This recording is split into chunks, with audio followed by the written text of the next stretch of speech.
For those of us with service animals, preparation is key. Ensure your buddy always has their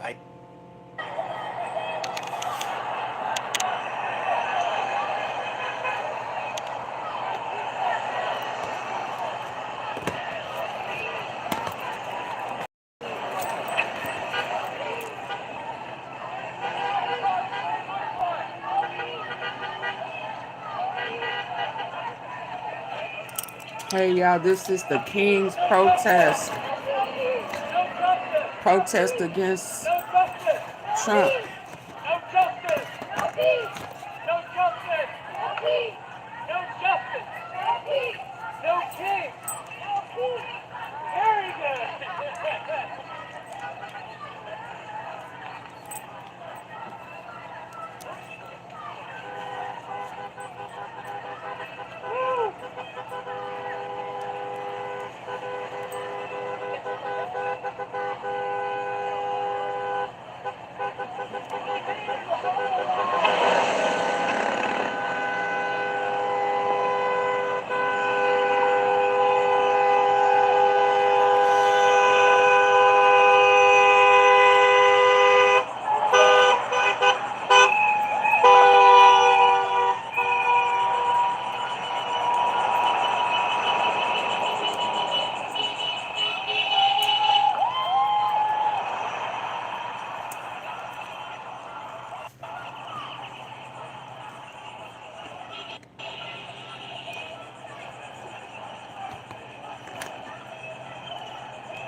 This is what democracy looks like.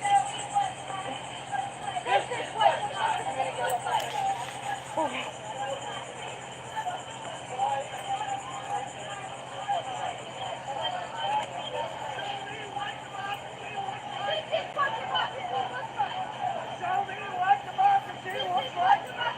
Show me what democracy looks like.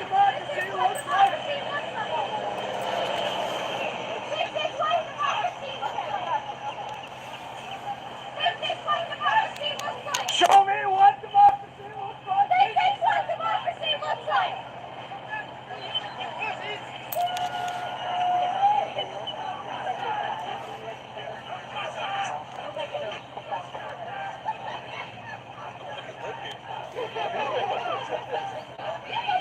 Peaceful protests. No peace! No peace! No peace! No peace! No peace! No peace! No peace! No peace! No peace! No peace!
Hi, so.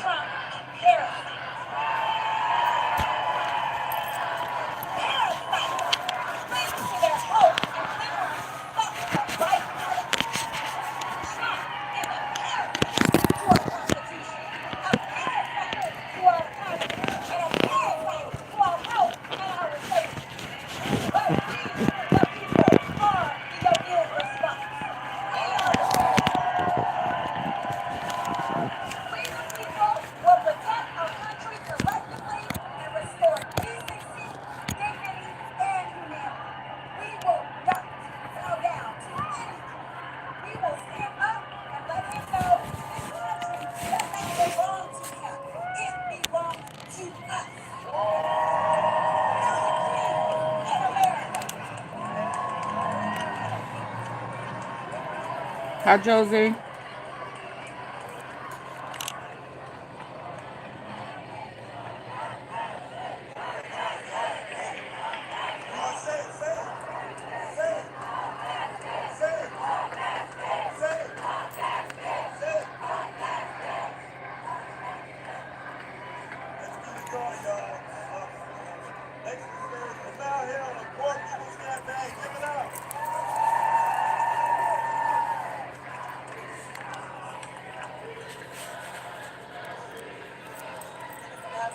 Please come in hitting the like button, please.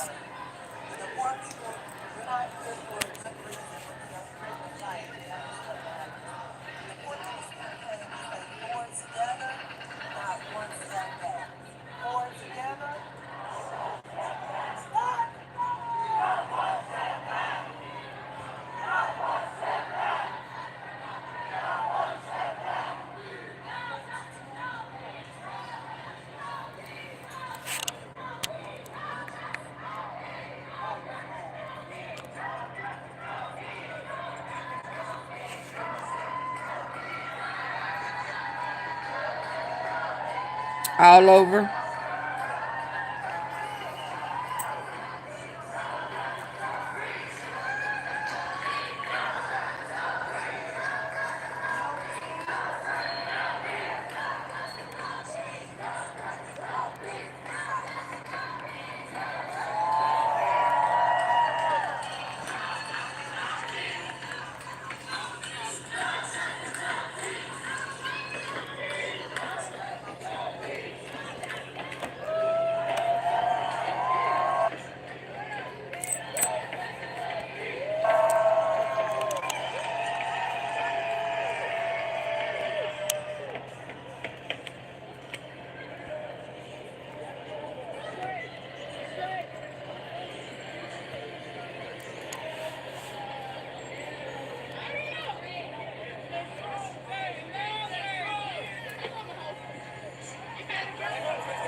Shame.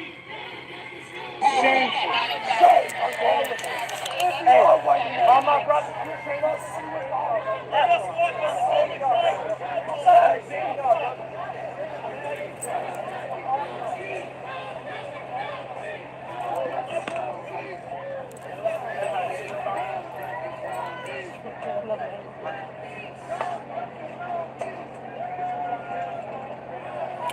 Well, bye, Todd. Bye.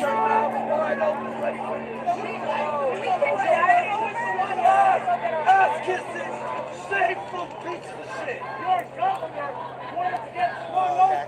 And you went from one faggot to another. You guys all suck. Your governor told us to run us over. So we can run over. Good job, guys. All you ever have is all you ever help your feelings. Does it? Does it make you feel good? That's the fun. What people do, right? Is that what you like up there smiling this year? I'm thinking, oh, you think they're so bad. Shame on you. Shame on you. That's the thing.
Donald Trump has got to go.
At Sweet Bee Organics, we believe in the power of nature's ingredients to nurture your body and soul.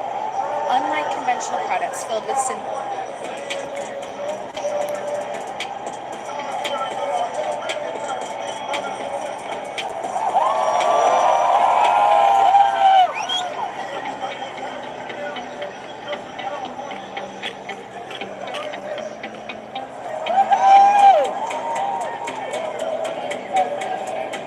We uncovered intelligence revealing a multi-front plan. Community keeping Minnesotans informed as someone believed to be harmed and dangerous. There's an active scene on basically extreme caution in Never use such a weapon. As we are entitled to, To remember by the Constitution. when they cross line after line, we do not alone.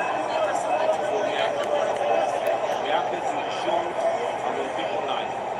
We acted so that Jewish children in Jerusalem will not wake up to the sound of every silent trigger by a nuclear bomb. Assist. We acted so that Iranian missiles will not carry radioactive payloads into civilian neighborhoods.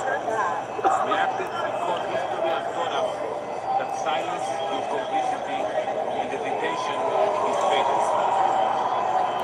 We acted because 80 years ago, the Jewish people made a promise to ourselves, never again. That promise applies to a nuclear holocaust as well. This was an act of national preservation. It was one we undertook alone, not because we wanted to, but because we were left with no other option. We now turn to this council, not for permission, but for recognition. Recognition that Israel did what the world should have done. Recognition that the Iranian regime violated every obligation they ever undertook. Recognition that Israel had the undeniable right and duty to defend its people from extermination. We urge the Council to condemn Iran's nuclear violations. We urge the Council to finally acknowledge the existential threat Iran poses to the world. All right, you're taking a live look at one of those neighborhoods there in Israel as we continue to learn more about the situation between Israel and Iran.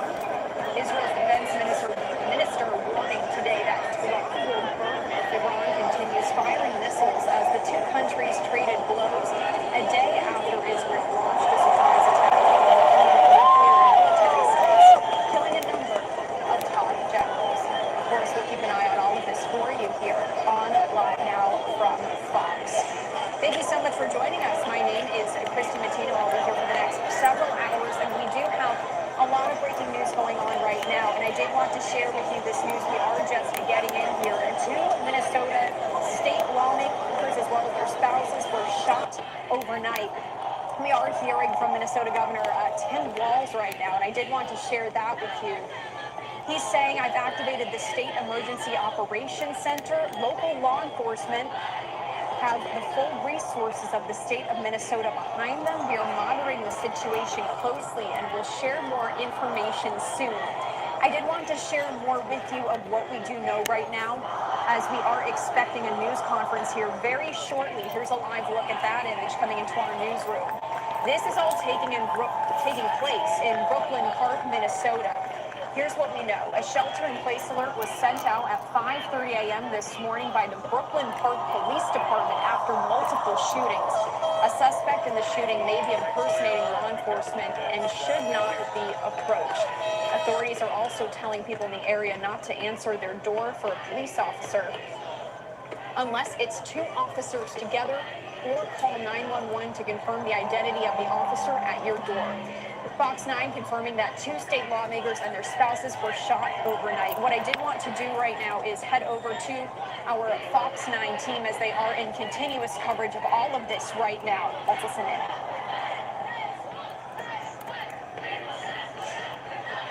I'll speak out and condemn the fomenting violent extremism that threatens everything this country stands for.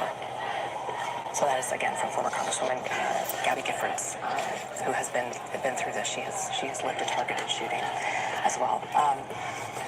We are awaiting this news conference that we believe is going to be starting here in about 15 to 20 minutes. We don't know who's going to be addressing us and what kind of information we're going to be getting. But this is, again, the State Emergency Operation Center press conference. Likely everything. The plane was not. He's saying, I've activated the state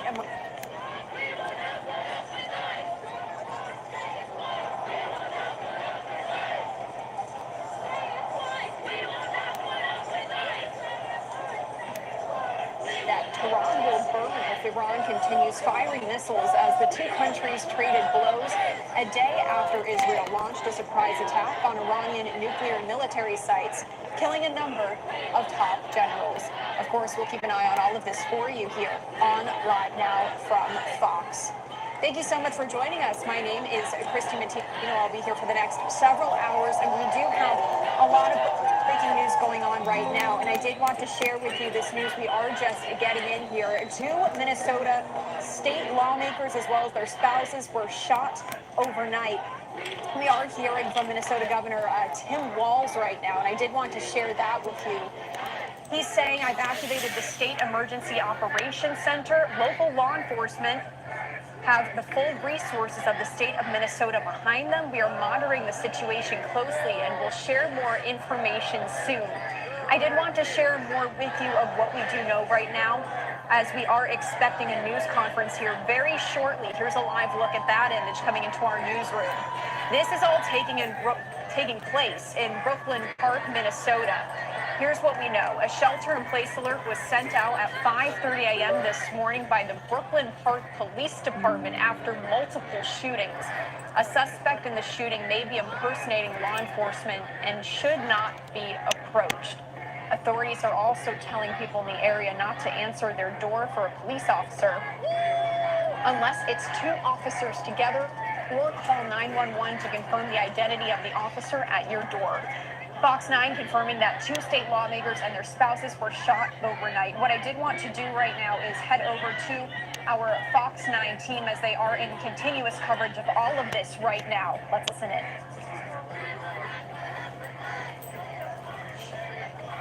I'll speak out and condemn the fomenting violent extremism that threatens everything this country stands for. So that is again from former Congresswoman Gabby Giffords, who has been through this. She has lived a targeted shooting as well. We are awaiting this news conference that we believe is going to be starting here in about 15 to 20 minutes. We don't know who's going to be addressing us and what kind of information we're going to be getting. But this is, again, the State Emergency Operation Center press conference. Likely everything will happen in one. They're not going to have one over here and one over there.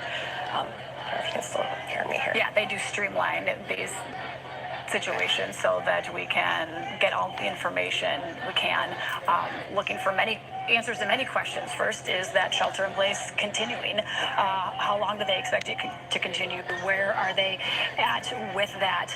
Again, I do want to go back. People are just waking up. Again, it's only 9:13 on a Saturday morning, so we know that people are just waking up and tuning into what's going on. That right there, if you or a loved one or anyone you know are in that area, this is a 3-mile radius in Brooklyn Park, specifically 3 miles around the Edinburgh Golf Course. This is a shelter-in-place area where they want people to use basically extreme caution in that area. The Brooklyn Park Police Department saying that they are looking for a suspect in multiple targeted shootings who is armed and dangerous. The suspect is white male, brown hair, and dressed like law enforcement. Do not approach and do not answer the door unless two officers approach together, and call 911 to verify the officer identity first. Critical information there. Wait, make sure that you know that it is officers at your door before you open it. And this is This was an alert put out around a little after 6. They put one out before that that did not include the part about opening the doors, but then they responded and updated that. So speaks to the severity of that area and being extremely careful if you are in around that area of the Edinburgh Golf Course, which we have learned. We did have a photographer there within that 3-mile zone much earlier this morning, hours ago, when we first got wind of this, because Representative Melissa Hortman does live in that area. We saw police lights. I believe we have some of that video. We saw some of the scene evolving. The investigators gathered on the street where she lives. Yep, there's the video from much earlier today. At, I would say, around 7:15 or so, our photographer was asked or told to leave because law enforcement did not believe that area to be safe because of that that shelter in place, because they're actively still looking for that suspect, again, believed to be dressed like law enforcement. So anyone out and about, you're at a crime scene like this, there's a bunch of officers around, you can see why they need to be extra careful of when they've got a lot of law enforcement in an area like that, and media showing up, and some of those pieces that become routine in a crime scene and a scene like this investigation. They need to get everybody out of there who's quote unquote an extra to keep everybody safe. So we hope to learn much more coming up here in a little less than 15 minutes. In the meantime, do we want to take a quick pivot over to Jared, because we know a lot of you are starting your Father's Day weekend, and while we are navigating all of this, you might be navigating your plans for the weekend. So Jared, we do want to give you a chance to check in and let folks know what our forecast looks like. Yeah, today may just have views like this, where we stay kind of cloudy this morning. We've had some sprinkles, a little bit of mist going on depending on where you're at. Just a slight breeze, really not expecting to pick up a whole lot more than what you have going on right now. This is a view from White Bear Lake, where the wind is actually coming in to our camera side. So it won't be perfectly calm, but it won't get a whole lot stronger than this. East wind's at 10 right now. We're at 54 degrees. Temperature hasn't moved for the past few hours here. As we look at the radar over the past few hours, we've had a few stray sprinkles, a few showers. Those have mainly pushed off across Wisconsin now. A few showers down near Marshall, Minnesota. There will be a chance for a few showers in Southwest. But most of us are just going to kind of have this cloudy day, be kind of cool, not feeling so much like summer out. All right, thank you to our Fox 9 team. Now, we are seeing here this person speaking at the press conference in regards to all of this. I did want to head over there, listen in, see if they're doing a mic check or if this has just started. At this time, that's what we're planning. Yep. Others will be present. What I don't know right now is whether or how many questions we'll be taking. I don't have that information right now. As you can imagine, all this is pretty fluid. The incidents started overnight, and we're still working through some of that with the active investigation. So, yes, Jen. Oh, no.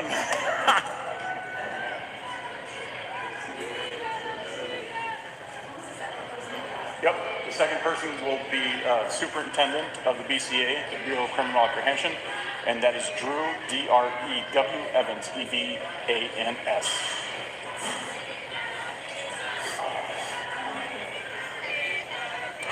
Any other questions? The only other thing, a reminder I would give you is, in the event that we do take questions afterwards, please remember to introduce yourself and the media organization with whom you are associated. That way we'll know that too. If you ask a secondary or follow-up question further on out, no need to do it, but the first time, please do that. Any questions on that? Great. Thank you. I might do one more check before we come back just to make sure things... Okay, so he was giving some instruction there to the media and informing us of who we're going to be hearing from as this press conference is set to start here momentarily. We did just hear him say, let's do one more mic check before they get started there. So what I did want to do as we do await that to begin, we'll keep an eye on that. I did want to give you this other live image that is coming into our newsroom right now of the active scene right there. All of this taking place again in Minnesota as we are learning that 2 Minnesota state lawmakers and their spouses were shot overnight. Here's the information we're getting in from our Fox resources here. This is taking place in the Brooklyn Park area there of Minnesota, if you are familiar. A shelter-in-place alert was sent out around 5:30 a.m. today by the Brooklyn Park Police Department after multiple shootings. A suspect in the shooting may be impersonating law enforcement and should not be approached. Fox 9 confirming that these 2 state lawmakers and their spouses were shot overnight. Still unsure right now who exactly those people are. That's potentially an answer we're going to get here momentarily at this news conference. So again, minimal information right now, but police say they are looking for a suspect in this multiple targeted shootings. The suspect is armed and dangerous. He is a white man with brown hair wearing black body armor over a blue shirt and blue pants. And he may be impersonating law enforcement. We're hoping to learn just a bit more about this here shortly. Residents are being told not to approach the suspect and to call 911. Within the shelter-in-place order, about 2.5 miles away from a golf course, there's an active scene on Windsor Terrace North as well. So again, just coming in here, 2 Minnesota state lawmakers and their spouses shot overnight, and we are taking a live look right there at the very active scene. We are also, again, hearing from officials right now, and I did want to share with you again this post from Minnesota Governor Tim Walz.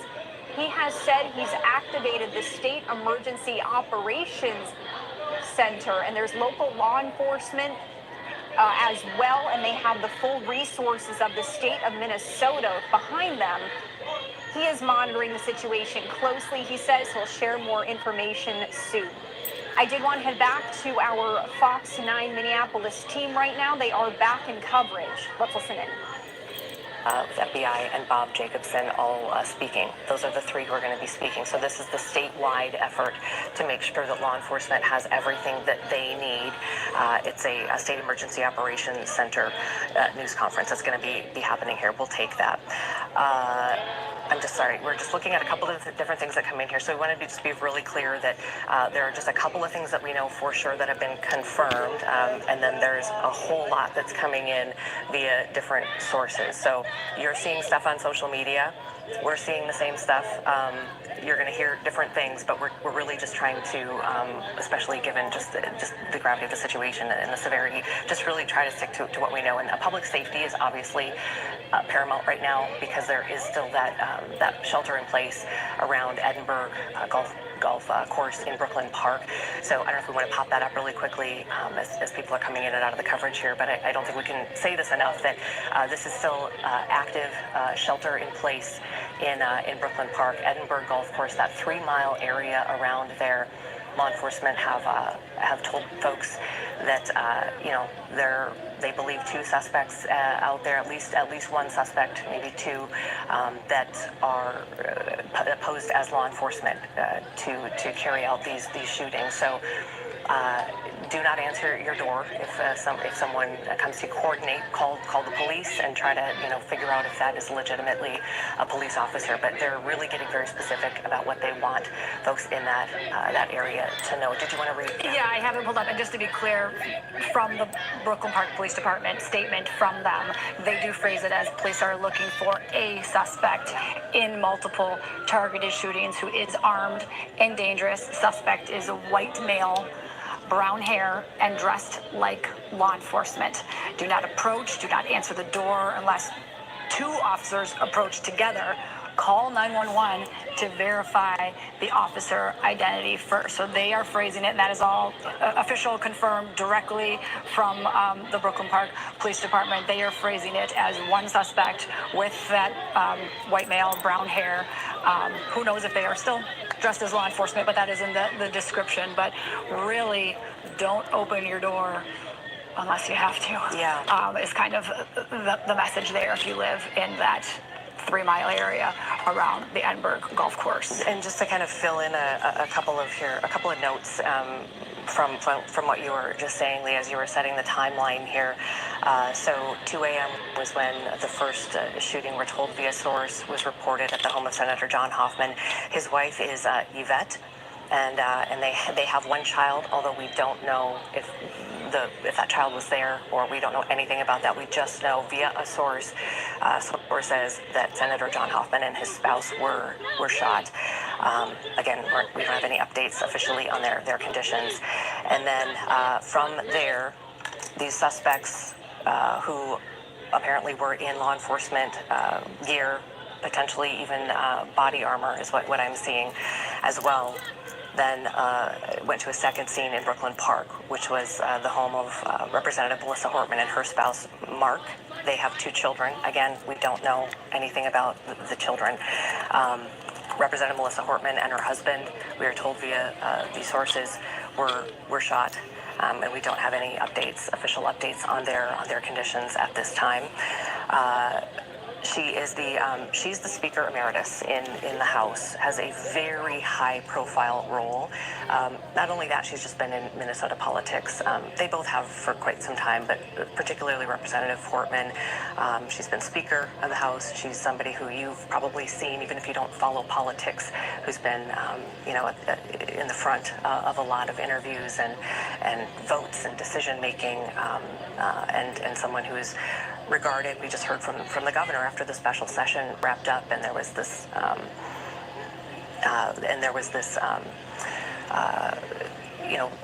sort of, he talked about how they came to a consensus on the budget deal, and he talked a lot about Representative Hortman and her role in this. And we'll be talking a lot more about this post-press conference. We want to try to understand what exactly happened here, but just kind of helping you understand who's involved here. Very high-profile state lawmakers here. Let's see, let me just kind of go through in real time here. The notes. Again, we're waiting for this news conference. It should be starting any moment now, about 4 minutes or so. We're out. Governor Walz, Drew Evans, and with the FBI. And again, just more reaction here. So let's see. What we're also seeing is state lawmakers have been told early on. This was several hours ago. They were told, given what's happened clearly, but also because there's this component of presumably 2 people dressed as law enforcement. They needed to get in touch with the sergeant at arms, and all of the lawmakers for the state of Minnesota needed to come up with a plan with the sergeant at arms and their local law enforcement to ensure their safety. And there was a little bit more information with that as well. Is that right? Yeah. Oh, but this is obviously... Yeah, this is a new statement from Representative Andrew Craig. I am devastated to hear of the targeted shootings of State Senator John Hoffman and House Speaker Melissa Hortman. They are great public servants and friends, and today's news is shocking. I'm closely monitoring the situation this morning, and Cheryl and I are keeping their families, colleagues, and loved ones in our prayers. I'm grateful to law enforcement and first responders for their ongoing work. So yes, terrifying for a lot of people, spouses, loved ones, families of law enforcement and of lawmakers included, because this not only, according to our sources, involves 2 representatives, but their spouses as well. Yeah. It is coming up on 9:30 here, and we're covering what has just been a devastating morning. And again, we don't know much here. We don't know the conditions of any of those folks involved. But what we do know is that there is a dire situation that has developed overnight, and we're going to be hearing from the governor and other officials here momentarily to try to get some sense of what's happening. We keep repeating it, and we're just going to keep doing it because it is so important that folks know, if you are living in that area of the Edinburgh Golf Course in Brooklyn Park, that you are in a shelter in place at this moment, a 3-mile radius, If you know someone who lives there, please reach out to them and make sure that they know, because it is, by Saturday morning standards, it's fairly early for folks. Not everybody's jumping on social media and has the news on or has those alerts on their phones. So please just make sure that your loved ones, friends and family, anybody you know there, is aware of what's going on and is checking that alert, because there's some very specific information for them regarding what they should and should not do at this time. Yeah, they're looking not only for someone believed to be armed and dangerous, but also dressed as law enforcement. So be very, very cautious opening your doors or anything of that nature if you're in that 3-mile radius. We were just talking about how lawmakers are kind of putting together their safety plans, and we are starting to see now some Minnesota lawmakers who are sort of posting on social media, letting people know that they and their family are safe, which is helpful to know. As these folks, someone just put this into our Slack channel here that Senator Susan Flaw wanted to let everybody know that my family and I are safe in place. Thank you to friends and family that have been reaching out. Deeply saddened and horrified by the targeted violence against my legislative colleagues. My heartfelt thoughts and prayers are with Representative Melissa Hortman, Senator John Hoffman, and their families during this devastating time. Yeah, they were told to, all members of the Minnesota legislature have been contacted. This was now at least a couple of hours ago, contacted, told to get in touch with the sergeant at arms to come up with a safety plan, to reach out to their local law enforcement. But then we were told via our sources not long after that lawmakers are just going to, or law enforcement is just going to the lawmakers' homes now and probably are already there. So I'm sure that is comforting to a lot of lawmakers and their loved ones and their families and their spouses all across the state. And they may have some information here in the next minute or so as we take this live press conference with the governor. They may have some information as well about any events that were planned this afternoon. Actually, in about 90 minutes or so, the No Kings protest, as many people know, has been scheduled to happen at 11 o'clock in St. Paul. And Governor Walz was on the list to be one of the speakers, as is Lieutenant Governor Peggy Flanagan and many other political dignitaries in Minnesota. So they may or may not give us an update on that. But given the sort of active situation right now, we'll just have to see what they're able to give us. Again, we're going to take this. They looks like they're kind of just giving the media a briefing here. I think it's fine just to probably take this. They're going to be going any second, guys, if we just want to kind of listen in. Just know this is a live, raw shot here. Nancy, S. and Sam.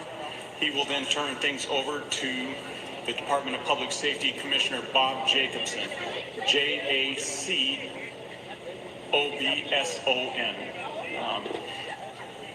And then others will be present. They're not expected to speak proactively at this time. That can always change things pretty fluid. Yep, DPS Commissioner. Thank you very much. Yep, that's correct. What's that? I'm saying everything's going to have to be fluid. We're expecting 10 to 15 minutes. If anybody who's here can tell you that he's working in the past, I don't like to make promises I can't keep and things that are out of my control.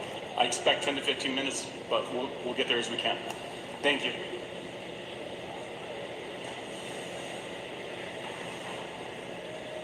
Basically just giving us an update and when we can expect to see people and hear people come to the microphone there in Blaine for the update. But they did clarify that in just a few minutes, Governor Tim Walz will be speaking. Also, Drew Evans, who was named Superintendent of the Bureau of Criminal Apprehension, and also Department of Public Safety Commissioner Bob Jacobson will be speaking. So that's who we can expect. They said it will be a few more minutes until we can hear from them. Again, they're trying to get lots of things lined up.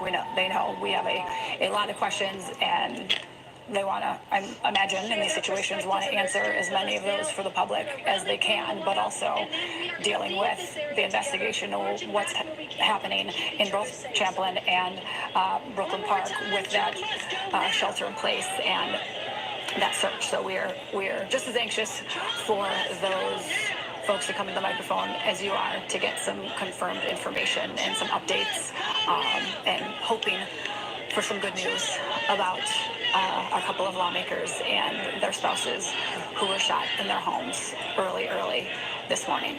We just continuing to watch some of the reaction coming in. This is from Senator Chuck Grassley, who just put on X horrible news in our neighbor to the north, Minnesota, with the targeting of public servants. Violence is never the answer. I hope suspect is caught and swiftly brought to justice. And we are seeing that sentiment from everyone involved here today. You know, we have so much going on today. Just in the political world, as far as the public goes, we have the scheduled at 11 o'clock. We know King's protest here in St. Paul. Thousands of other similar protests are planned all over the country to run sort of counter to President Trump's military parade that's happening in conjunction with his 79th birthday. And so we have these events that are happening today, and politics very much at top of mind for folks right now. But the news this morning, as we're sort of waking up and understanding what has happened, just from what we know from our sources here and what we know from what law enforcement is actively doing, it's just a horrific morning, a horrific chapter here. And while we're not trying to connect those events to this or anything, it is just a fact that there are going to be so many lawmakers, both here in Minnesota and across the country, scheduled to make appearances at various events that I don't editorialize, but I would be shocked if this doesn't have ripple effects of safety plans far and wide today as far as how those events will take place, what will happen with the parade safety measures. I mean, all those things have to be discussed when we have a situation like this in Minnesota with two lawmakers and their spouses shot in their homes early this morning. It looks like that's Corn Hoggard. It doesn't look quite like that he's ready, but no, he's just to set the scene here. So Corn's our political. Maybe he's ready. Oh, good morning, Corn. Oh, maybe not. Just kidding. It's okay. It's okay. We'll take him when he's ready. But Corn is our political reporter, and I've been doing a lot of live coverage with him over the course of the last several weeks and months now, as the regular session has sort of wound down and gone into the special session. So let's just check in. I believe he's ready now, Corn. You're there at the press conference. Let's just kind of go to you and see, at this point, Corn, I know we're all just trying to piece together. No, he's not ready. They just took his mic. They're still doing some sound checks. Sorry, we're coming to them so quickly, keeping this fluid. We'll get back to you just as soon as they. I was just saying, technology, it takes a minute to get it all situated. Corn is somebody who's been following our Capitol here for the last several years, and particularly, this last session, had a chance to talk with him and had a lot of interactions with, someone like DFL Representative Melissa Hortman, who's the Speaker Emeritus in the House. Very, very important role. She's been the Speaker of the House before as well. I know many people watching know her name, and if you follow politics, you know exactly who she is. Very, very powerful position and well respected by people on both sides of the aisle. And so, he'll be able to talk to us a little bit more about them, and kind of their backgrounds and things as we wait to hear things like condition of everybody involved here. I know everybody is worried, and we are trying our best just to wait here and hear from them. We're not sure what sort of update we're going to get on condition, but everybody obviously hoping and praying for the very best for these two families, the Hortman family and Senator John Hoffman. Melissa Hortman, again, she's married to Mark, is her spouse. They have a couple of kids, and she has been so actively involved in politics, and most recently with the special session as well. It was such a it's been a tight house. It's been a rocky road in the House, and she's really been handling it with a lot of grace, and people on both sides of the aisle would say that. I believe Corn is ready now. Corn, let's just go to you. I know we're all trying to figure out what we know and what we don't know, but you're there at the press conference. Yeah, it's been delayed a little bit here, but I can tell you a little bit more about Melissa Hortman and John Hoffman. Melissa's been the Speaker of the House before she was Speaker Emerita now. She's the most powerful Democrat in the House here. She was responsible for negotiations at the beginning of the session over the power struggle that they had and at the end of the session and into the special session to make sure every bill passed. So she's literally the #1 Democrat in the House, had her hands in every single bill that went through the special session, and she's widely respected in both parties there for the work that she does. Lisa Dameth, the actual Speaker of the House this last couple of months here, said that she, very much respected Melissa Hortman and the work that she did. They actually did press conferences together on a few occasions, especially during the special session. They acted as a House, kind of not divided, but together, even though it was a Republican and a Democrat split of 67-67 when they went into negotiations on conference committees and when they went into the special session. It was often House versus Senate, not Democrat versus Republican, and a lot of that had to do with Melissa Hortman.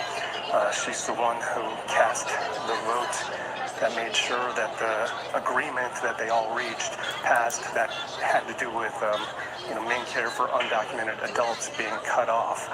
She made that agreement. She cast that vote. She said it was the hardest vote she's ever cast, and she's been there for quite some time. Senator John Hoffman is the head of the Human Services, the chair of the Human Services Committee, and got that bill through during the special session. A very important bill, one of the highest spending besides education. It's the highest spending bill that they have. So a very important bill. It was controversial in some ways with some cuts that were to disability waivers being capped in the future, and the tug of war between nursing homes, disability services, and a lot of other stuff like that. So a couple of very important folks. It's in the title. Well, not here, but at the Capitol. Yeah, absolutely. I mean, party leaders, without a doubt, which this is horrifying that it's unfolding for anyone, takes it to another level when it's a state representative. It takes it to another level when it's of the status and the leaders within the party of these two folks and their spouses. Corin, can you remind us again, who are we going to be hearing from at this press conference? Yeah, we'll start with Governor Walz, who's very close to Melissa Hortman. They'll also hear from Drew Evans from BCA and from Bob Jacobson, the head of DPS. I am hearing that there'll be some other people here, but don't believe they'll actually speak. But those three, Governor Walz, Drew Evans, and Bob Jacobson, will be the speakers. Okay. Corin, can you tell us, we were initially, when this all started to unfold this morning, Vance, the photographer there with you, he was first at the scene in Brooklyn Park and then moved to the Brooklyn Park City Hall where they were going to do this presser, and we saw FBI there. I'm just curious as far as just the feeling or other resources or agencies or anything like that that you can tell us of what's happening where you're at.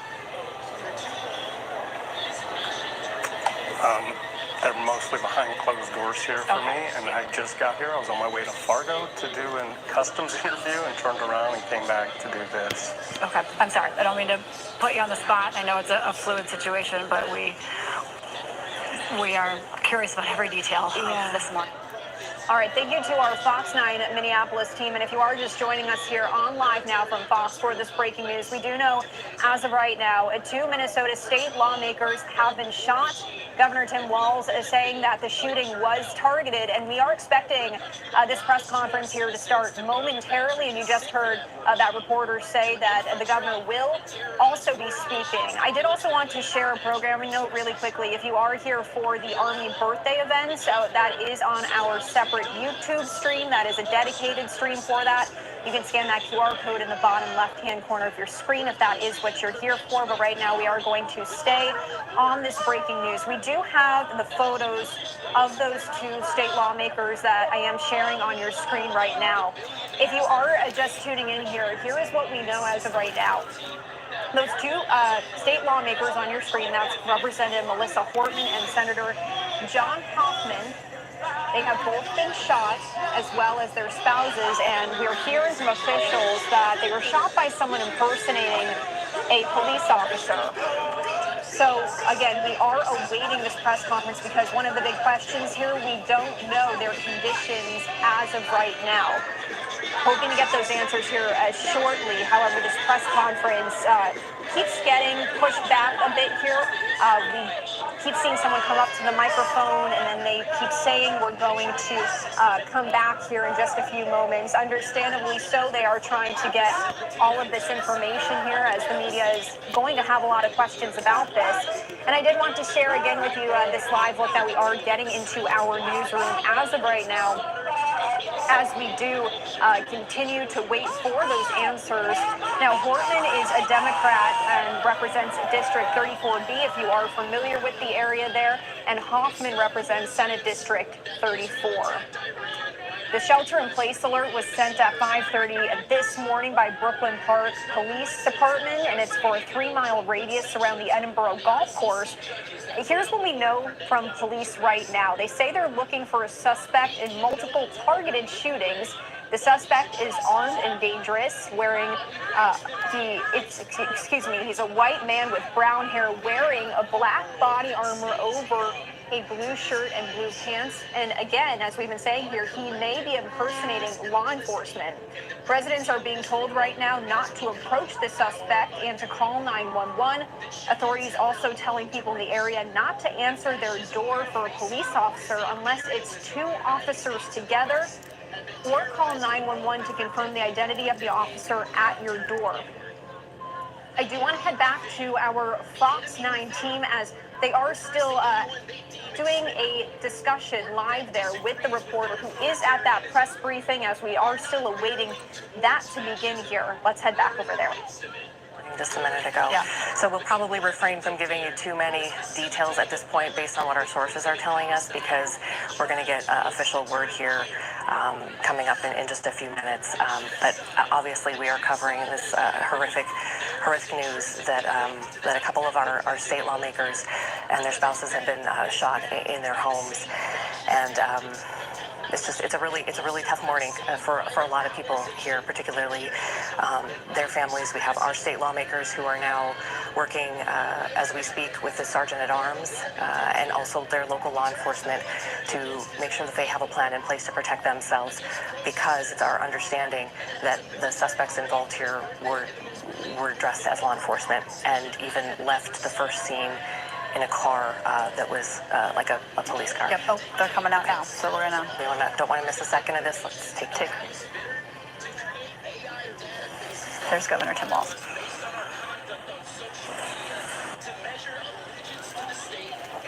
In a moment, you'll hear from law enforcement officials who will share with you what they can as up-to-minute update on the situation here in Minnesota. You're going to be joined by Commissioner Bob Jacobson, BCA Superintendent Drew Evans, State Patrol Colonel Christina Bogojevich, Champlain Park Police Chief Snyder, and Brooklyn Park Police Chief Mark Bruley, as well as the Mayor of Brooklyn Park. We're here today because an unspeakable tragedy has unfolded in Minnesota. My good friend and colleague, Speaker Melissa Hortman, and her husband Mark were shot and killed early this morning in what appears to be a politically motivated assassination. Our state lost a great leader, and I lost the dearest of friends. Speaker Hortman was someone who served the people of Minnesota with grace, compassion, humor, and a sense of service. She was a formidable public servant, a fixture and a giant in Minnesota. She woke up every day determined to make this state a better place. She is irreplaceable, and we've been missed by so many. Minnesota's thoughts and prayers are with her family, her loved ones, her children, and her parents. My prayers also go out to State Senator John Hoffman and his wife Yvette, who were each shot multiple times. The Hoffmans are out of surgery at this time and receiving care, and we are cautiously optimistic they will survive this assassination attempt. This was an act of targeted political violence. Peaceful discourse is the foundation of our democracy. We don't settle our differences with violence or at gunpoint. In the state of Minnesota, and as recently as last week, in the most closely divided state legislature in the country, we sat down, we worked things out, We debated, we shook hands and compromised, and we served the state of Minnesota together. We proved that it's possible, even in these politically charged times, to find compromise and adhere to the principles of democracy and civil discourse. We must all, Minnesota and across the country, stand against all forms of political violence. At this precipice moment we're on, this tragic act here in Minnesota should serve as a reminder to all of us. The democracy and the debates in the halls of Congress, in state houses, in school boards, is a way to settle our differences peacefully and move society to a better place. We're collaborating with all local, state, and federal agencies on a full investigation. We're committed to keeping Minnesotans informed as the situation continues. I assure you that those responsible for this will be held accountable, and each and every one of us are committed to making sure that a tragedy like this never repeats itself in Minnesota or across this country. I'd now like to turn it over to my public safety team to fill you in on the specifics of this ongoing investigation. Thank you, Governor, and thank you, everyone, for being here today. My name is Drew Evans, and I'm the Superintendent at the Minnesota Bureau of Criminal Apprehension. I want to start by just expressing our deepest sympathies to the communities, the family, the friends, and everybody that cared about the individuals that were gunned down today. When we have individuals like this in our political leadership, they're not only political leaders, but they're members of the community, well-known members of the community, that the tragedy in a situation like this is not only for them, their friends and families, but us collectively. The communities they represent, us as the state of Minnesota as a whole. About 2 a.m. this morning, there was an original call in the city of Champlin where there was an individual that had shot Senator Hoffman and his wife. Police responded to that location. They were dealing with that and working through that process overnight. And then later on, at approximately 3:35, that another call came in when it was officers proactively checking because they knew of the incident that occurred, and they were going to check on Speaker Hortman at that time, at which time Brooklyn Park police officers encountered an individual who immediately fired at them, and they exchanged gunfire, and then the individual was able to escape during that exchange of gunfire. At the residence in Champlin, there was life-saving measures that were provided there. Both individuals were transported, as was previously noted, and they both received surgeries for their injuries at the hospital, and their conditions are at this time, both those individuals, Senator Hoffman and his wife, are both alive at this time, but they suffered gunshot wounds and are obviously in a difficult situation, but we're cautiously optimistic that they will continue to improve. At this time, it is a very active scene still, as you've seen. The Brooklyn Park Police Department, along with other members, the Hennepin County Sheriff's Office, State Patrol, FBI, BC, and many others are actively engaged in a manhunt for the individual that we believe is responsible for this. And so we'll be sharing that identity with those individuals as this progresses, but I'm going to caution you, I know there's going to be a ton of interest in this. We're not at the position we can do that as we're actively searching for that individual. Right now, just as noted, we have teams. Hi, The Richard. County Sheriff's Office in Champlin are working at the scene there that occurred there. And then we are also, as we're stabilizing this between Brooklyn Park, working on the homicide investigation with Brooklyn Park Police, the BCA, FBI is assisting there as well, and we'll be conducting crime scene investigation there. Hi, Ms. And then Tuna. the Mr. individuals Tuna. that were killed will be doing autopsies of those individuals to determine the extent of their injuries and how they passed away. But it was from gunshot wounds. At this time, I will answer questions after Commissioner of Public Safety Bob Jacobson speaks, but we'll be happy to take a few questions.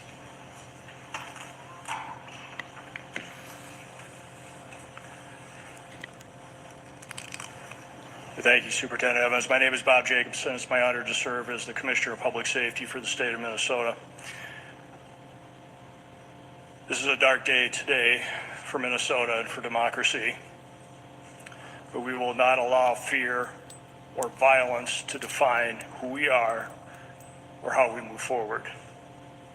We will stand together, and we will stand strong.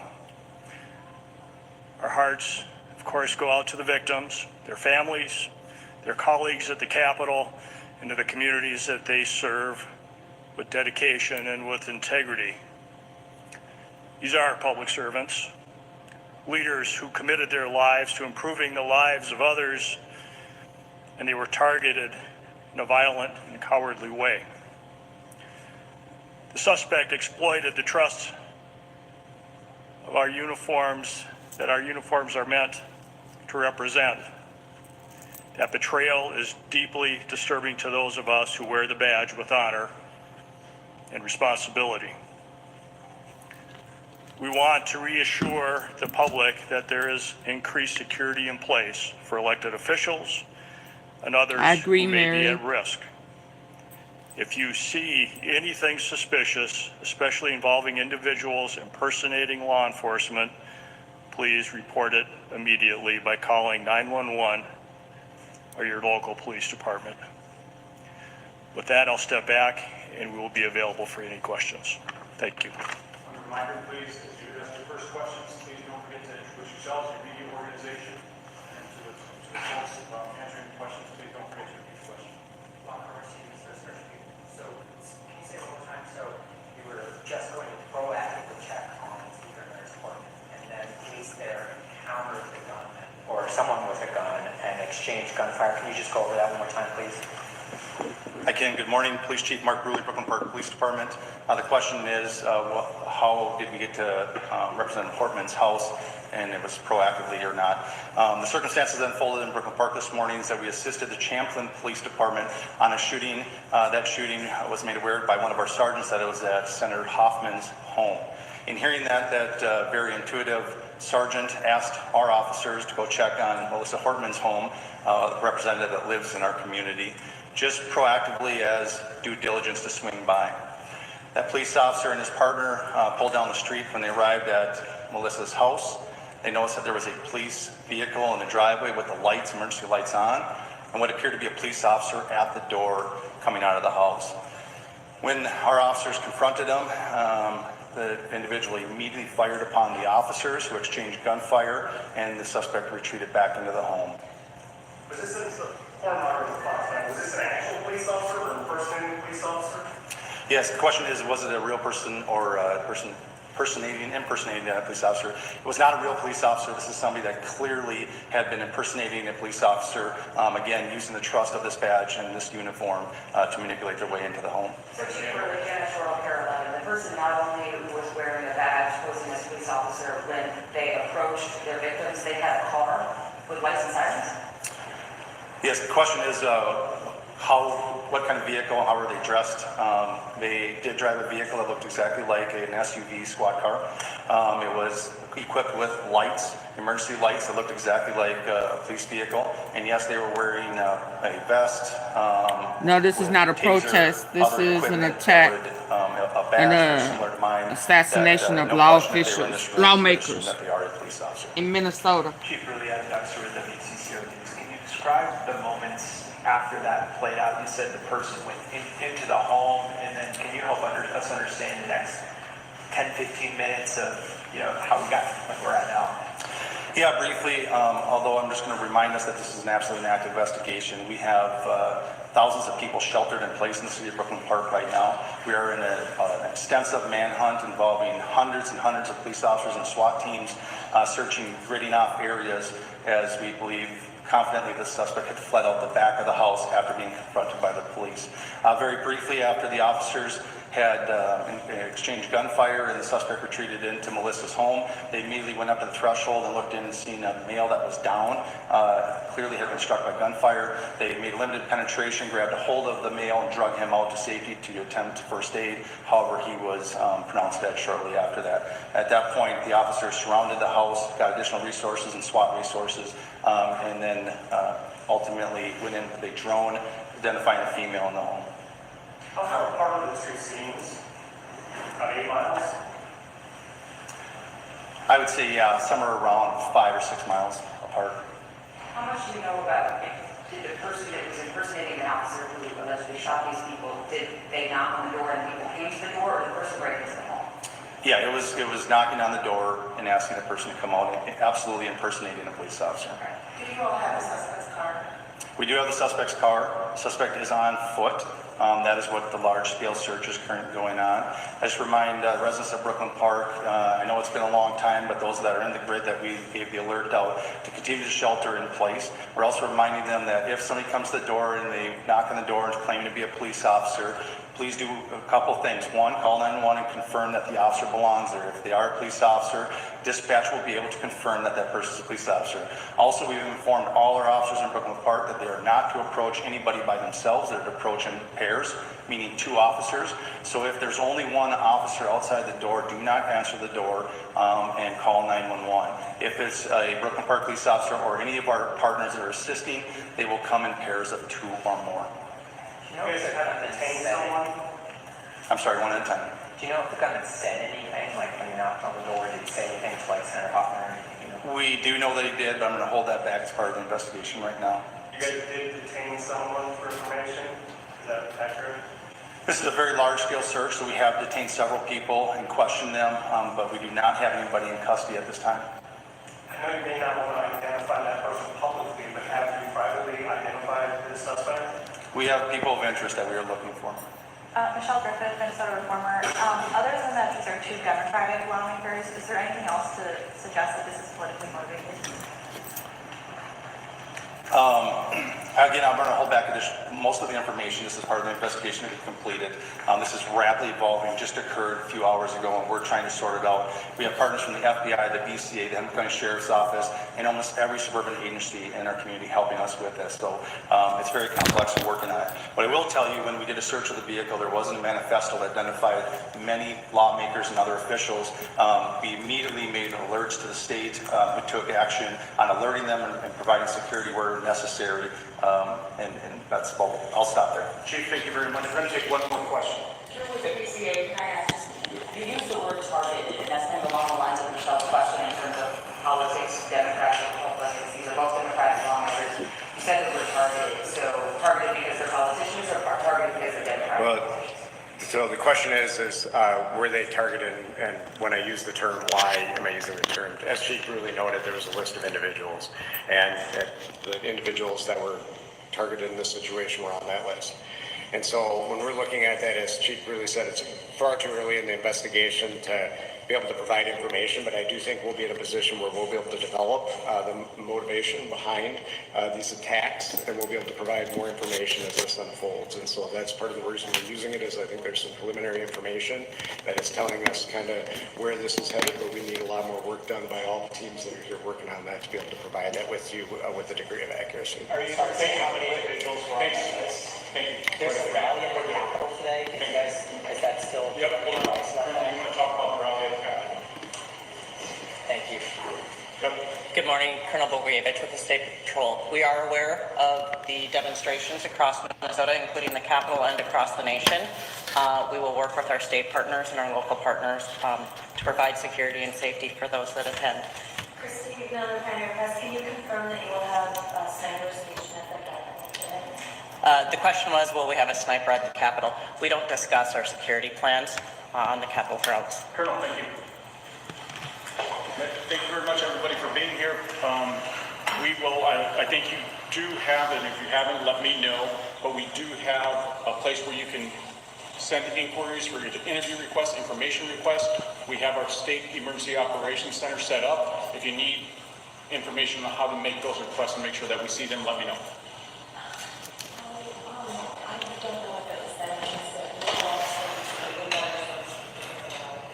Yeah, I'll check on that for you and get back to you.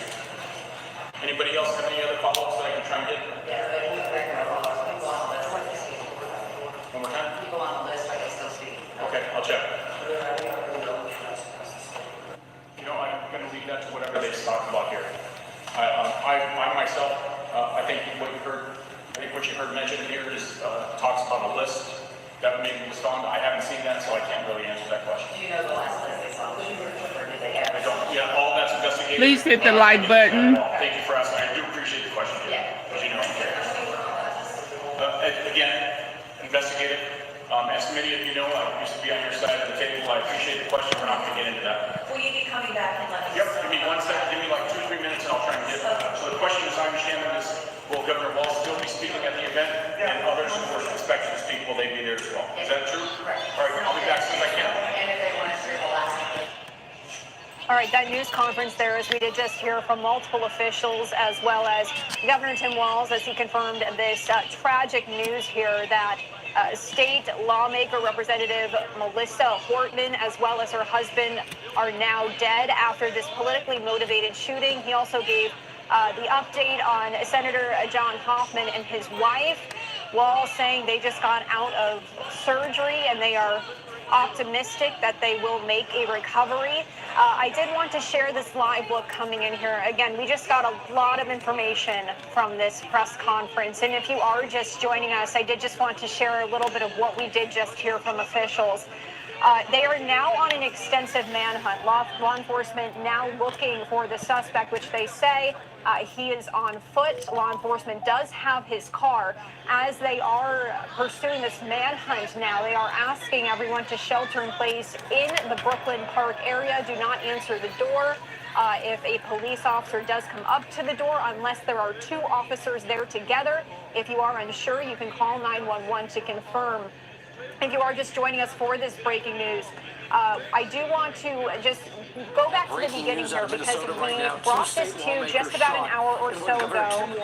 We are now learning the condition of Senator Hoffman and his wife as they are recovering, just getting out of surgery. And we do know that Representative Hortman and her husband are confirmed dead.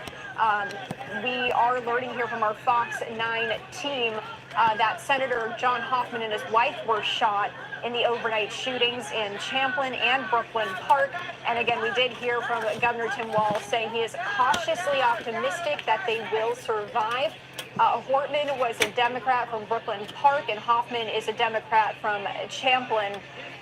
And so what I did want to do right now, as we're giving you this live look at the active scene there, is head over to our Fox 9 team, as they are in extensive coverage here. We do have a reporter who was just at that press briefing, now giving a full recap. Let's head over there and continue to listen in. From the law enforcement folks, a little more matter of fact. I think they're kind of more used to a situation like this, but just some of those details that it'll be really interesting to hear what's in that manifesto that they found behind in that SUV. But just kind of shocking the way that all went down, going from Senator Hoffman's house, where that happened at about 2:30, to they said 5 or 6 miles away, to Speaker Emerita Hortman's house, where they went an hour later, just kind of on a hunch to check on her safety. I assume, from what they said, that all of the leaders, the politicians, they are being watched right now to be, to make sure they're safe. It sounded though like just one person involved in this, guy pretending he's a police officer, both in uniform and in the vehicle he had, but a person with a manifesto that they've seen, and they can already tell this is politically motivated. So it sounds like we'll get some follow-up questions answered here in 5 or 10 minutes. But so that's the update here. But just completely shocking to hear this, and somebody doing this for clearly political reasons, targeted 2 Democrats here. Don't know what else was in that manifesto or where he might have gone after he left Speaker Emerita Hortman's house. But he didn't make it very far after that because of that hunch, and because Brooklyn Center PD were right there to kind of intercept him, not catch him per se, but they definitely may have prevented more violence, because they interacted with him, exchanged gunfire with him, and now you heard the manhunt. There are thousands of people who are sheltering in place there. They have, people on the ground, and they think he's on foot because they have his SUV. Still a scary situation if you're in that Brooklyn Park area, though. Corin, thank you. If I could, I just have a couple of clarifying questions from the press conference. A couple of things that we thought we kind of heard, but then it was sort of conflicting information as the next person came up. It sounds like, and I just want to cross-check your notes here, that they are looking for a single suspect, and they have detained several people and questioned them, and they do have it says people of interest is the way. So we're kind of, you kind of get what I'm saying here. I'm just trying to get to how many people we feel like are involved in this. Yeah, it did sound like just one suspect. However, they said people of interest. You heard that correctly when I asked them, whether they had privately identified the suspect, because of course at this point they don't want to publicly identify him, I guess. But I asked if they had privately identified him, and they said we do have some people of interest. So curious there. Curious also, you heard the amount of police gear this person had, so I asked if this was an actual police officer or someone impersonating one, and they did clearly say it was somebody impersonating a police officer. Yeah, that adds a level of terror to this situation, as they were saying they got wind. Brooklyn Park Police got wind of the situation in Champlin. A sergeant had the wherewithal to think, hey, let's go check on Representative Hortman just to be sure. And as they pull up, they see not only an SUV that looks exactly like a police vehicle, but it had flashing lights on and someone standing at the door in full police gear. I mean, they said taser, they said a vest, they said had that person been standing there in the room with all of you, that you probably wouldn't have been able to tell the difference. And that right there on Representative Hortman's doorstep is where this officer involved shooting, or where shots were exchanged. Again, it's just surreal that that's how this unfolded, and the Commissioner of Public Safety, I mean, just saying the violation of trust for anyone wearing a uniform,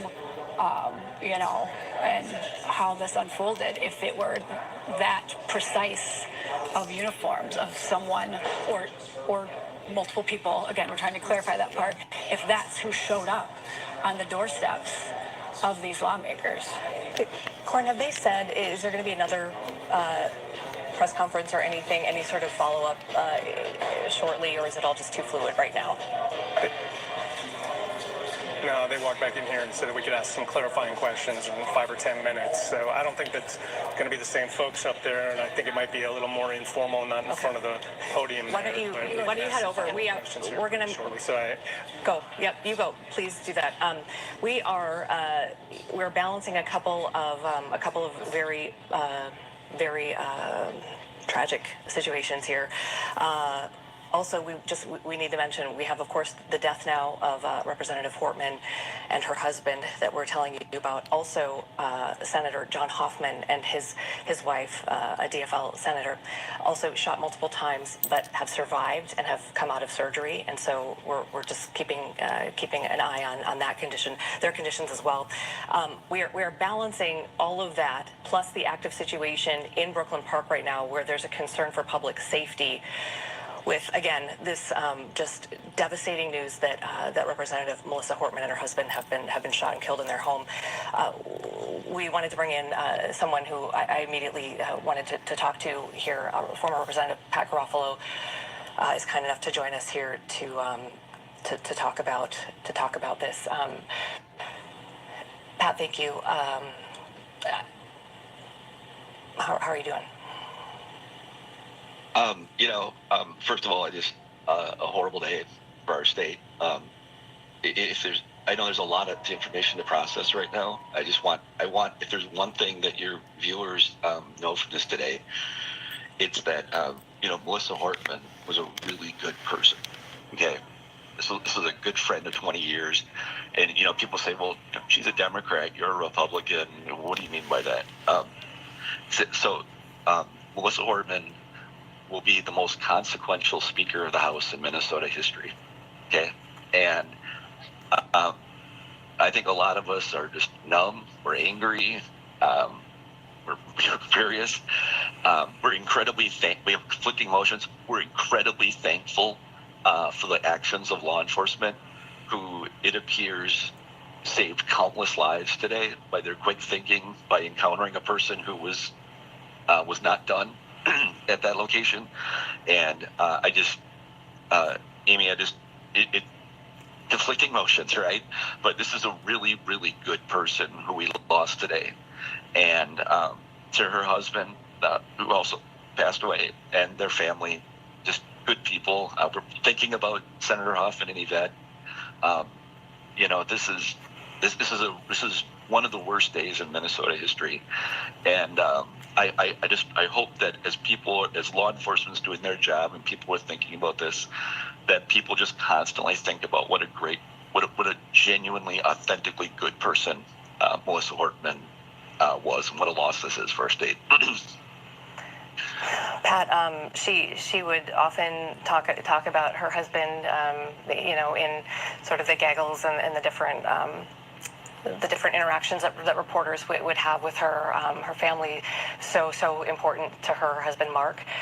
They have 2 children, and we have not heard any information about her family at all. But I just wanted to have you, as somebody who has been a longtime friend of hers, tell us a little bit more about her as a person, a family woman, you know, the head of this incredible role at the Capitol, but also she was wife and she was mom too.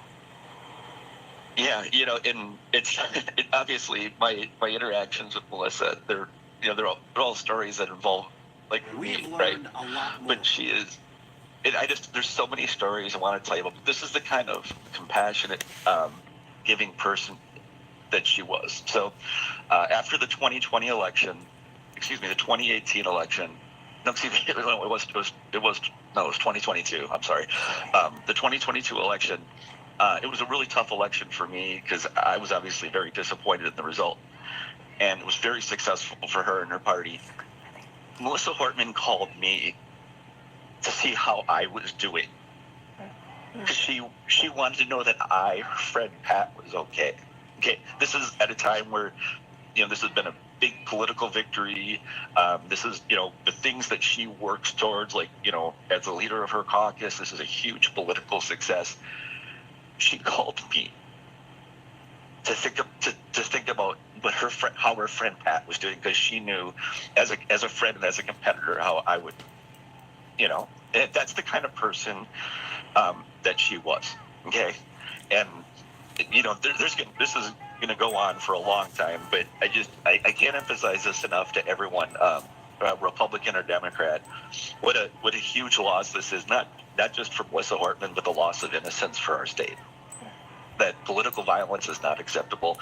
And again, Melissa Hortman is and will be the most consequential Speaker of the House in Minnesota history, in the over 60-year history of our state. The most consequential and impact Speaker of the House. Yes, personally, I lose a friend today, but this is a loss for the entire state of Minnesota, and this is a great woman that we lost today. Hey, plus size Betty. Pat, what do you hope, sort of, where we go from here? You know, as Minnesotans and those who follow politics, those who don't, just you know, somebody being in Minnesota.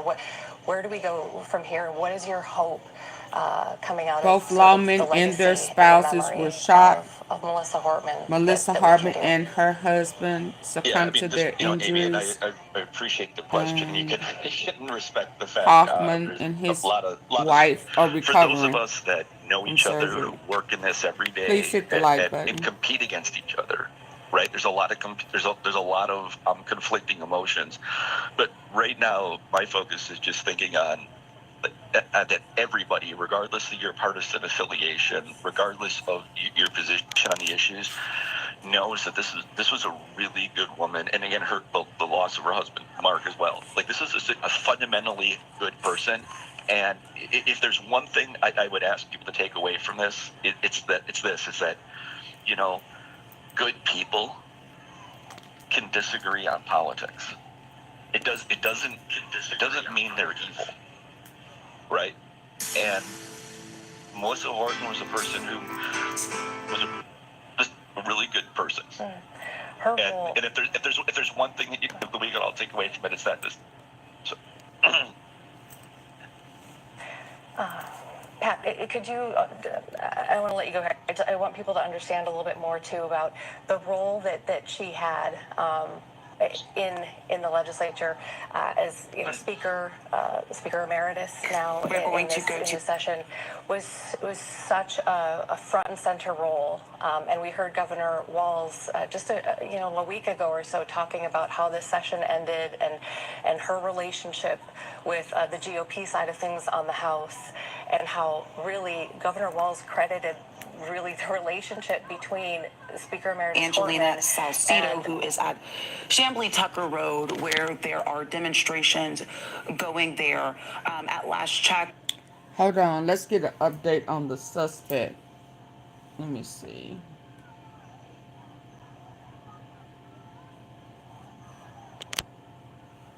Was our investigative reporter AJ Legault. People have been reaching out to him this morning saying, do you know anything about this? He's deeply sourced and is joining us now on the phone with some new information we understand. AJ? Yeah, hi, Julie. I have confirmed through sources that a man named Vance Boelter is a suspect or person of interest that they are looking for in connection with this shooting that matches up with what the Associated Press is also No, you will not do that, Terry. My sources are telling me. And do not come in being disrespectful or rude. People have lost their lives. Get out.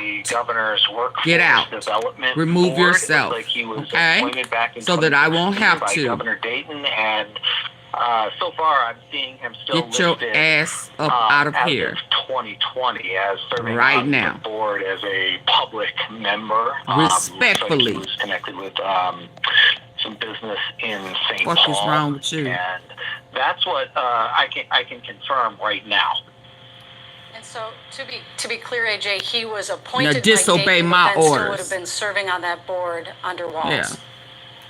What is wrong with you? Yeah, that is correct. A lot of times what happens with these boards is that if someone wants to stay on, even if they were appointed by a previous governor, they let them stay on if they're interested. Anyone willing to do some of this unpaid volunteer work, is welcomed. 57 years old, we understand. We know the suspect. I do not know if he was still on any sort of government board. So far, I'm starting to do some research on seeing him listed as of 2020. But right now, as we said, we can confirm that he is someone that law enforcement is looking for in connection with the shootings this morning. Well, I'm wondering, I've been trying earlier to get on his social media accounts. It looks like at least his X account has been scrubbed. Have you had any luck on that front? I have come across him on LinkedIn and also finding references to him on government documents, searching for him online, anything that is related to the Minnesota state government. Those records, usually you can find that. I'm seeing those. Some family members posted on social media as well, but I don't think we know quite enough yet about him, about any potential motivations to really speak to that. Did your law enforcement sources give you any indication why they believe it's him?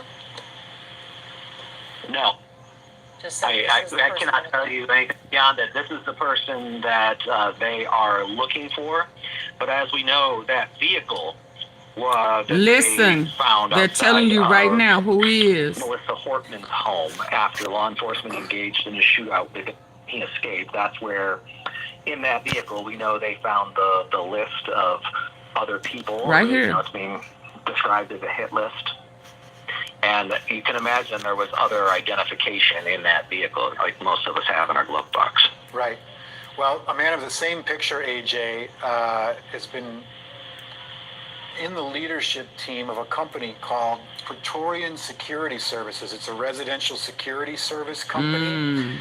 According to the description and the similar picture of this man on this website online, he is named as the Director of Security Patrols for this security company. He is named as Dr.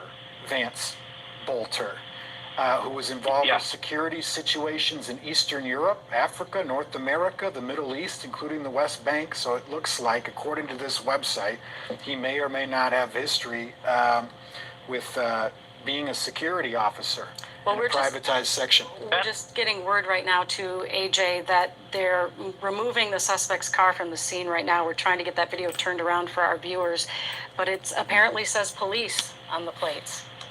It says what? Police. Oh, on the plates. It looks It says very much police right on. Oh, wow. Wow. All right, well, Public state go ahead, records. Go ahead, AJ, sorry. I was going to say, the records I'm seeing on the government's websites where he was working on the Governor's Workforce Development Board, you know, he's listed as a general manager at a speedway in St. Paul. If it's, you know, we want to make sure you can always have people with the same name, so we'll just want to be really careful for continuing to work this out. But if it is the individual who is working for the state as a volunteer on the Workforce Development Board, the government records list him as a general manager of the gas station. Yeah, we want to be extremely careful and not speculate, but all this reporting is wonderful, AJ, and thank you for the heads up on this. We just want to give people a heads up who police are looking for right now. And we're still waiting on that. AJ, thank you so much. We appreciate your reporting. I know you'll check back the second you have any new information an insider. on the suspect or anything else. Thank you, AJ. Emergencies can strike at any time. That's why it's crucial to be prepared. Create a support system of people who can help you. So, a possible insider. People with disabilities and their families, it is important to consider individual needs to prepare for emergencies and disasters. Keep a contact list in your emergency kit.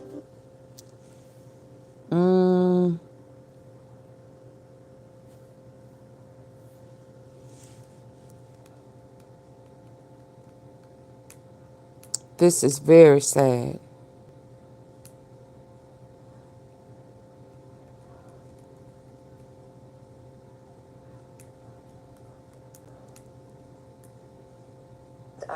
And Speaker Lisa Damas on the GOP side, with coming up with a sort of peaceful resolution to what could have been a very long special session and potentially government shutdown. But that I can't imagine that surprises you at all, that relationship. No, I mean, I talked with her this week, right? She did not like the compromise, but she voted for it out of a duty to the state of Minnesota and to the institution, right? That's our job. Our job is not to burn each other down and attack each other. Our job is to compromise and reach agreement. I mean, this country was founded on compromise. That's what she did. So it was a very heavy decision for her. She didn't like it, but that's the duty of of people in elected office, is to compromise and find agreement.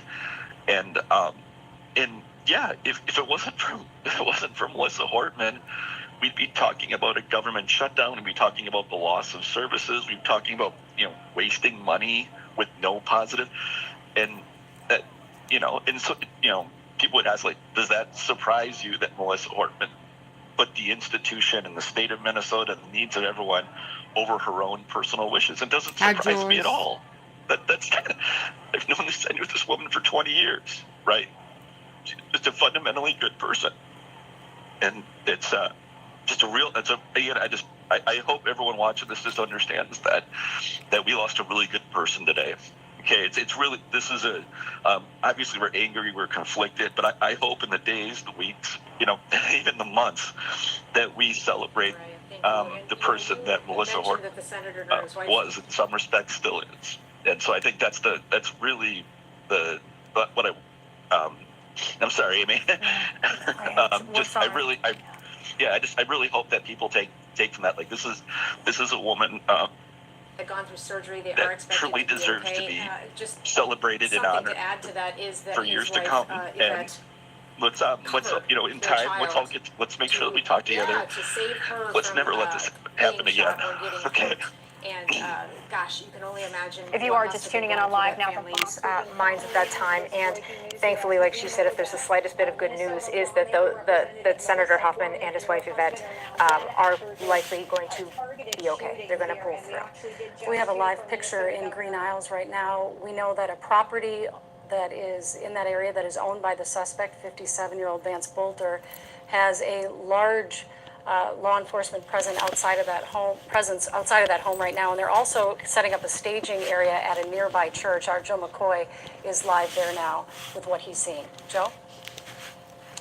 Yeah, hey, Julie, that church just a few feet away from us, and right here is the ball field where that staging area is. You can see here, as my photographer zooms in, there seems to be some sort of meeting going on right now with the tactical team. For about 45 minutes to an hour here that we've been here, this portion of the tactical team has just been But the sitting guy around, works for seemingly waiting for volunteers something. for the government Just within the past in minute or the so, they have all security congregated and here and are having management. some sort of meeting, you would believe, to discuss, what their next plans of attack are, Julie. I also want to mention is that we just saw the Sibley County Sheriff bring in about a dozen or so large cases of water bottles, and the reason that I mention that is that seeming to, to me applies that they're planning to be here for a good considerable amount of time more.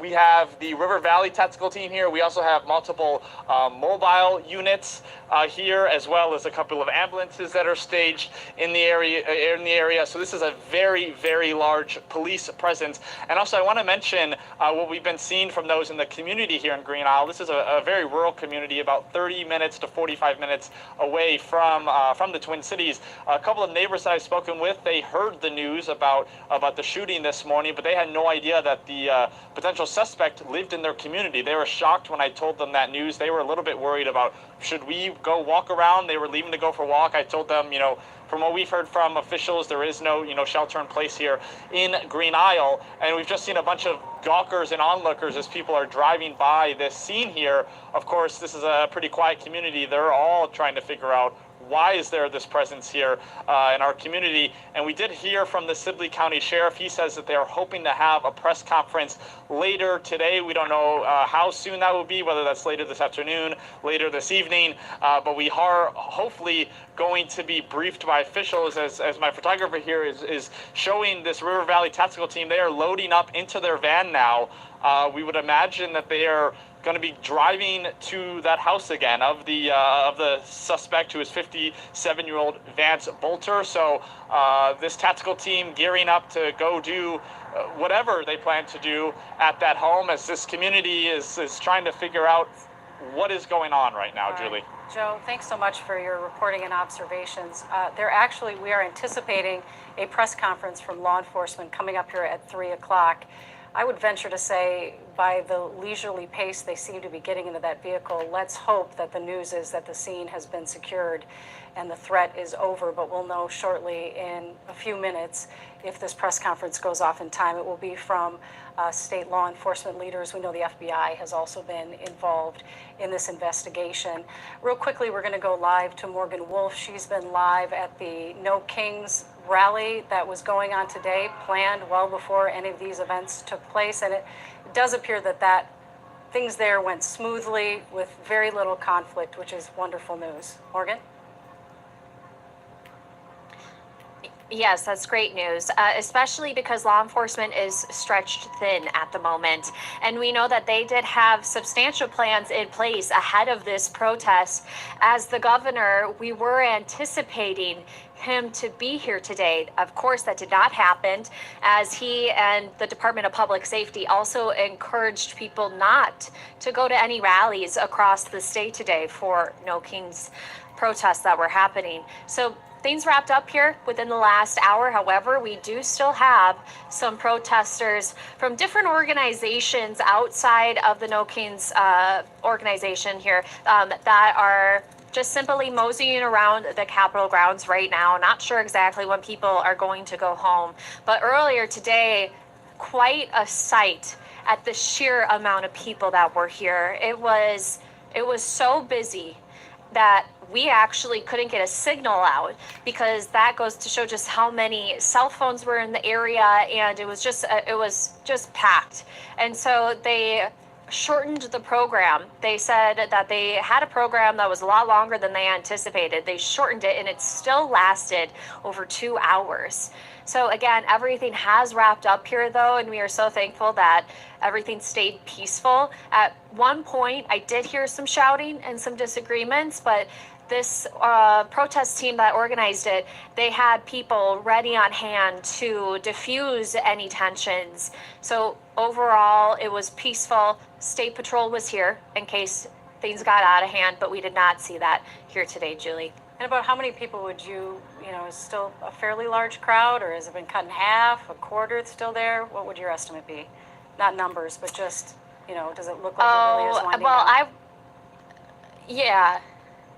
Okay. It really has winded down, so much so that they've broken down the stages and everything too, but they still have the barricades up and some streets closed off around the Capitol. All right, Morgan, we so appreciate your observations today. It definitely does look like that is wrapping up this afternoon. And again, thanks so much, Morgan. We're waiting on a press conference to begin right now at the State Emergency Response Center. We know that there will be all the law enforcement leaders will be there, as they were earlier this afternoon when they updated us for the first time on what had happened. At that point, there was no suspect. We've learned quite a bit in the last few hours about who it is they're looking for and his background. Yeah, absolutely. 57-year-old Vance Boelter is the suspect that they are looking for. And at this point, we feel the only... At Sweet Bee Organics, we believe in the power of nature's ingredients to nurture your body and soul. Unlike conventional products filled with synthetic additives and questionable ingredients, our products are crafted with organic. He's well versed in the security industry and obviously would know how to dress and make himself look like a police officer. How he obviously owned a car that looked like an officer's vehicle, and they've been telling people that if a lone officer comes to your door in that area, don't answer. Call 911 and ask if it's legit first. They're looking for if your officers are working in pairs, I should say. So that's how you would know that it is a legitimate asking from the police. Yeah, and what we've been learning about this suspect is pretty stunning. It sounds like he was appointed to to the governor's development board back when Governor Dayton was governor. So Governor Dayton initially appointed him to this board. He was continuing to serve on it from what AJ Legault could surmise up until Governor Walz took over the office in 2020. Also serving on that board was Senator John Hoffman. So whether or not they knew each other well, it does appear that at least they would have known each other. AJ's sources also said that they found what they're referring to as that hit list in his car, and that Senator Hoffman and Representative Hortman's names weren't even at the top of the list. They were on the list, but they weren't at the top of the list. We know other elected officials' names were on that list as well. U.S. Senator Tina Smith reached out to say she was told by law enforcement that her name was on that list. But interestingly, it wasn't all lawmakers or elected officials. There also appear to be names on that list of people that had been involved in political causes and issues. And AJ said his law enforcement source had told him that the issue that this man appeared to be obsessed with, or appeared to have been his motivation, was abortion. And again, this is all from AJ's sources. We do anticipate at any moment we'll be getting an official update from law enforcement officials at that press conference that we are watching. You saw the podium there. As soon as we see anyone at that podium, we will go to it live and make sure that we get the very latest information. It appears right now that that's the sign language. You're probably familiar with her from when we were going through COVID and the George Floyd's murder and riots. She was often on hand with the governor to sign whatever it is that they're going to be sharing with us. So the fact that she has entered the room indicates that we'll be getting underway here shortly with that press conference. Yeah, and we're going to switch over as well. You're joining us here on the stream. We're going to switch over to our normal channel, and we're going to do a live cut-in to listen into that news conference just as soon as it starts here. And I wanted to point out as well that we talked about different lawmakers that might have been on the list. Our Danny Spivak is interviewing Senator Amy Klobuchar right now, so we'll learn more about if she was involved in any way. And we know she's given her. What do you mean, Donnell Shaw? Hey, Leo. All right, we're standing by right now. We're going to cut You like in. your ice with your tea? We're going to cut into the news here. Now, breaking news from CARE Please 11. come in hitting the like button or politely exit. Good afternoon. We are cutting into the U.S. Open to bring you brand new information on breaking news. 2 state lawmakers and their spouses were shot overnight, and a manhunt is currently underway. We are watching a podium right now at the state's Safety Command Center because we're anticipating law enforcement officials will be giving us an update on this mass shooting overnight targeting elected officials. Sadly, Representative Melissa Hit the like button or go ahead and leave. Hit the like button or please leave. Remove yourself. Oh, I understand, Leo. I'm talking about the people who are just not coming in and not hitting the like button. The number is going up, but the likes are not. So if you come in and don't hit the like button, just turn your little butt right on back around and leave.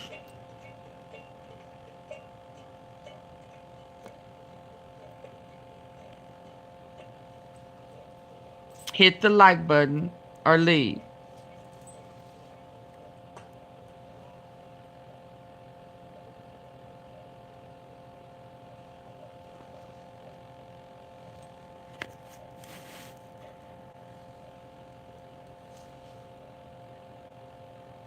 Double tap your screen.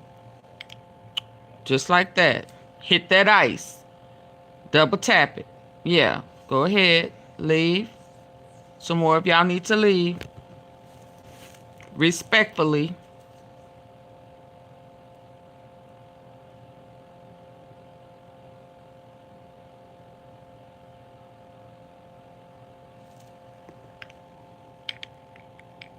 and her husband Mark were shot and killed in their home overnight. We also know their home in Brooklyn Park. Senator John Hoffman and his wife Yvette were also shot multiple times. They are out of surgery and they are expected to survive. We're zooming in now on a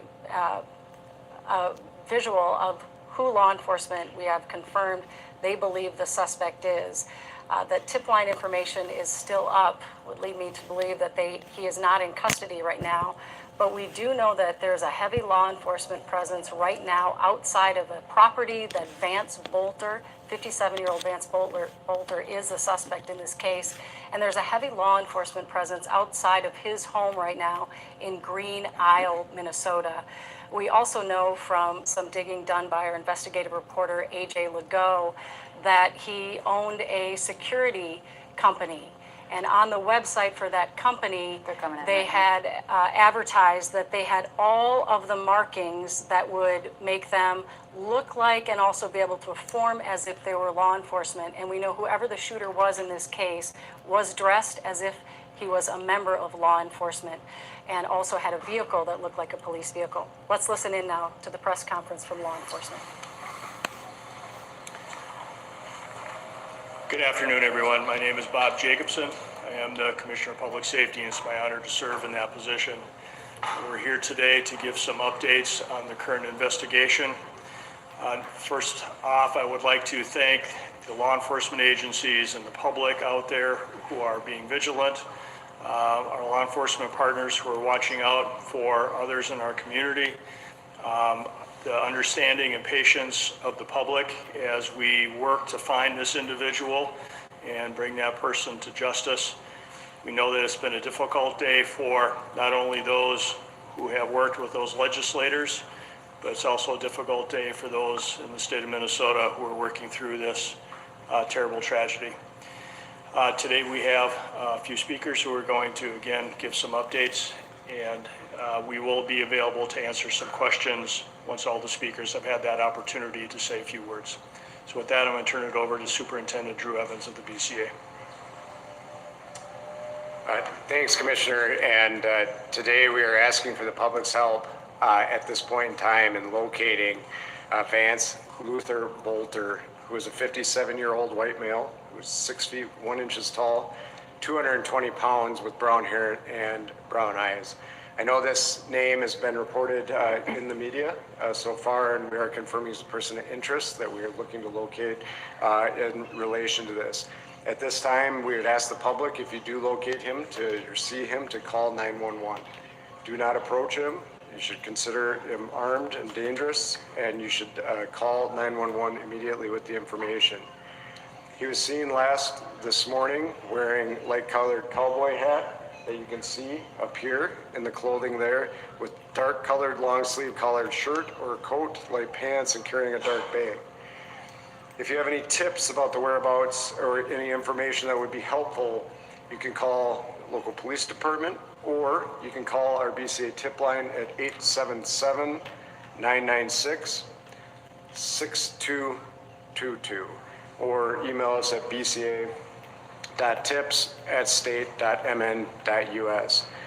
We still don't know if additional people are involved, but this individual is the one that we're looking as a person of interest right now, but there may be other people with him, and we would like to speak to anybody that may have had contact with him at any point in time. So please connect with us, even if this has been some time ago today, so that we can follow up and continue to work together to keep our communities safe. And we, as the commissioner noted, we'll take some questions at the end. But again, we're seeking the assistance of the public in locating him. I want to continue to say, as you see, there's hundreds of law enforcement officers working on this right now for the partners that you see up here today, as well from Champlin, Brooklyn Park, the State Patrol, Hennepin County Sheriff's Office, FBI, ATF, just a myriad of partners working to try to locate this individual. And with that, I will turn it over to the mayor, and we'll answer questions at the end. So hi, my name is Hollis Winston, Mayor of the City of Brooklyn Park. First, I want to extend my prayers to the Hoffman family, but also to the Hortman family as well. You know, there will come a time down the road for healing within us as a community, but right now I think what's required is a calming words and rhetoric. I want folks to make sure they listen to the facts from credible sources like law enforcement, but also to resist spreading misinformation. And then again, asking folks to listen to law enforcement in general when law enforcement has those specific asks. In Brooklyn Park, in Champlin, and our surrounding communities, in fact, the state, we're very much family. The Hoffman and Hortman families are very much our family. And so our prayers continuously go out to them. And it's very much a time for us to come together as a community and as a family. I think people need to see it that way. I want to thank law enforcement, Governor Walz, Commissioner Jacobson, Sheriff Witt, FBI, various counties, local law enforcement. Even with our city of Brooklyn Park, we're seeing a ton of local law enforcement and county law enforcement just supporting our city overall. And we want to thank them for doing that. They're dedicated to keeping us safe and to securing justice. I would say to support them again, if you have information, there'll be information behind me, please share that information. And again, please look and listen for valid information and share that. There will be a time to come together, and I think specifically for the city of Brooklyn Park and within our area, there'll be a time where we come together and we work through what we're going through now as a community. But I want to say this. You know, this individual did this to instill fear into our community, but they also wanted to create a distinct and singular point of view. When I listed all of that law enforcement coming together, that was really us as a state, as a community, from all different walks of life coming together to work on what's happening.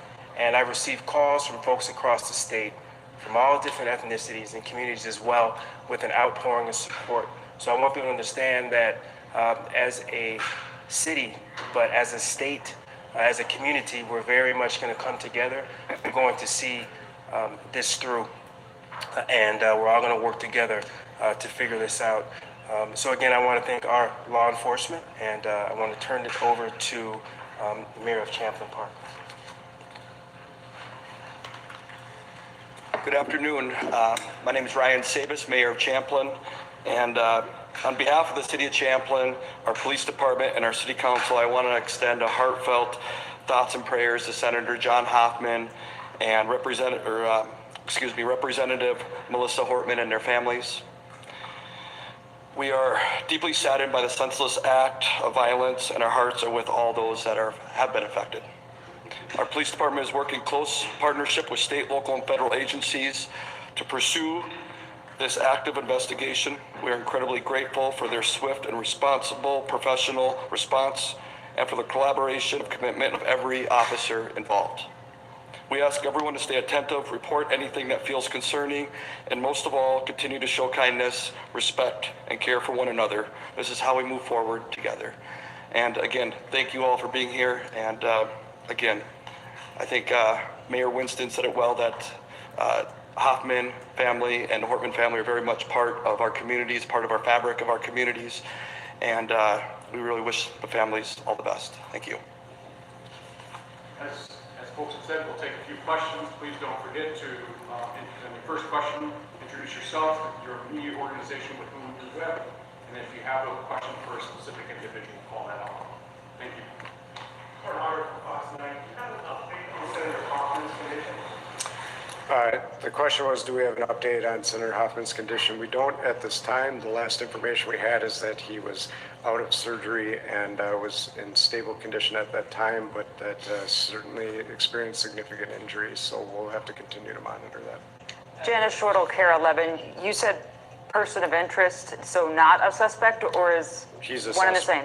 One and the same for this particular case at this point in time. Okay, so we can say suspect. You can say suspect. Thank you.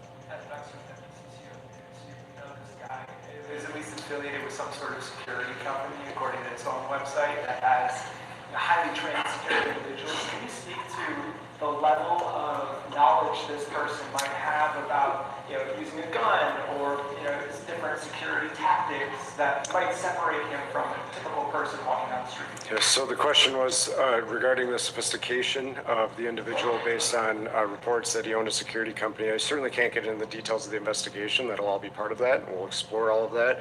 We're aware of the connections that you reference, and the team will be dissecting that between the investigators, Brooklyn Park Police Department, and all of the state, local, and federal partners that are working on that. Certainly, an individual have some familiarity if that's the line of work that they're in with some of the tactics that you noted, but we'll be exploring that more fully. One question about the photo that we're seeing in the cowboy hat and the jacket. Is that photo taken today? That photo is today. And is it from a Ring camera at the residence of either of our lawmakers? The question is it from a Ring camera? It's not. This is from a business. So this is at a business location.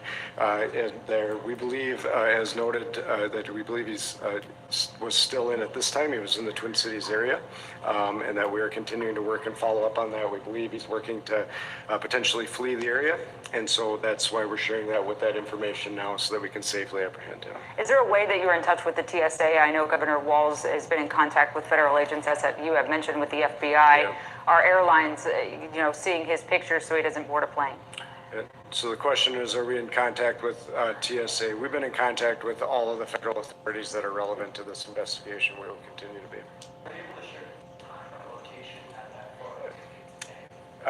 The question is, can I share the time and location? This was this morning when this was taken. It was in the city of Minneapolis. That's at this point, I think, all that we can share as we work to follow up on that. Are there any surveillance or Ring camera video from either of the residents where the shootings taken place? The question is, there's surveillance or Ring camera. We do have various video from different locations. I don't want to get into specifics as part of the active investigation, but there is video that has been obtained by the investigators. Appreciate it.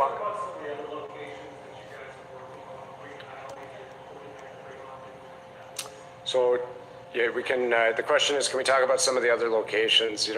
Because our teams are very active as part of an active investigation, I can't talk about the specifics. What I will tell you is the two locations you noted in Minneapolis and in Green Isle, they are related to this investigation and the follow-up that the teams are doing.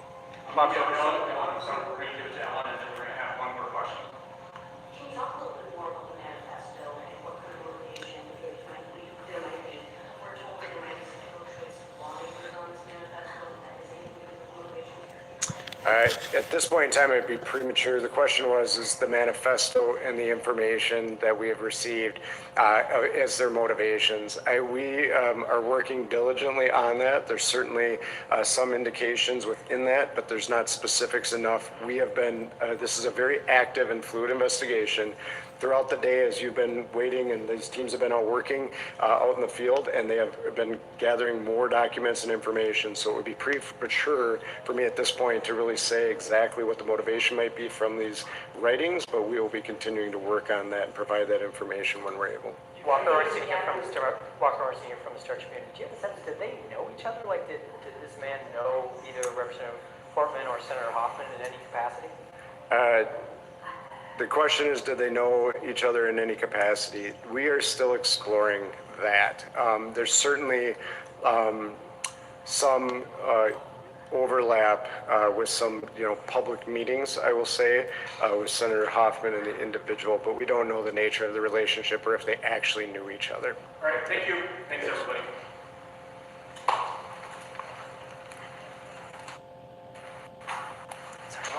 We've been listening in right now on a press conference from law enforcement, as you heard, giving us the very latest information on the suspect of the horrific shootings today at two lawmakers' homes. Sadly, lawmaker Melissa Hortman and her husband died in that shooting. We also know that Senator Hoffman and his wife Yvette were shot multiple times and had to go into surgery.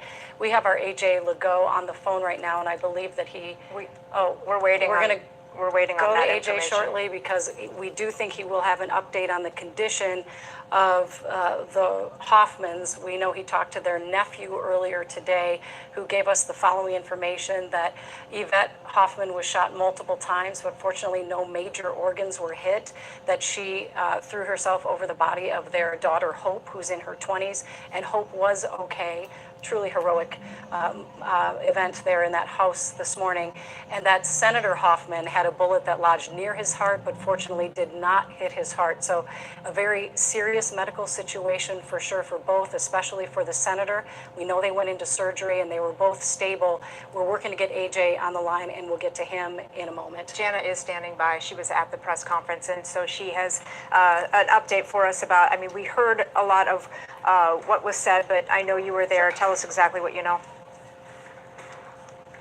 Yeah, we have been waiting for any kind of update, Rena and Julie, for some time now, and I think it was just getting the right people in the right place to let us know what was going on. And as you have noted, and we have reported, as you all have on KARE 11, the suspect is now officially named, but we had been reporting his name for about an hour and a half. And part of the reason for naming that suspect, Vance Boelter, 57-year-old white man, as you said, you can kind of see him behind me, was public help.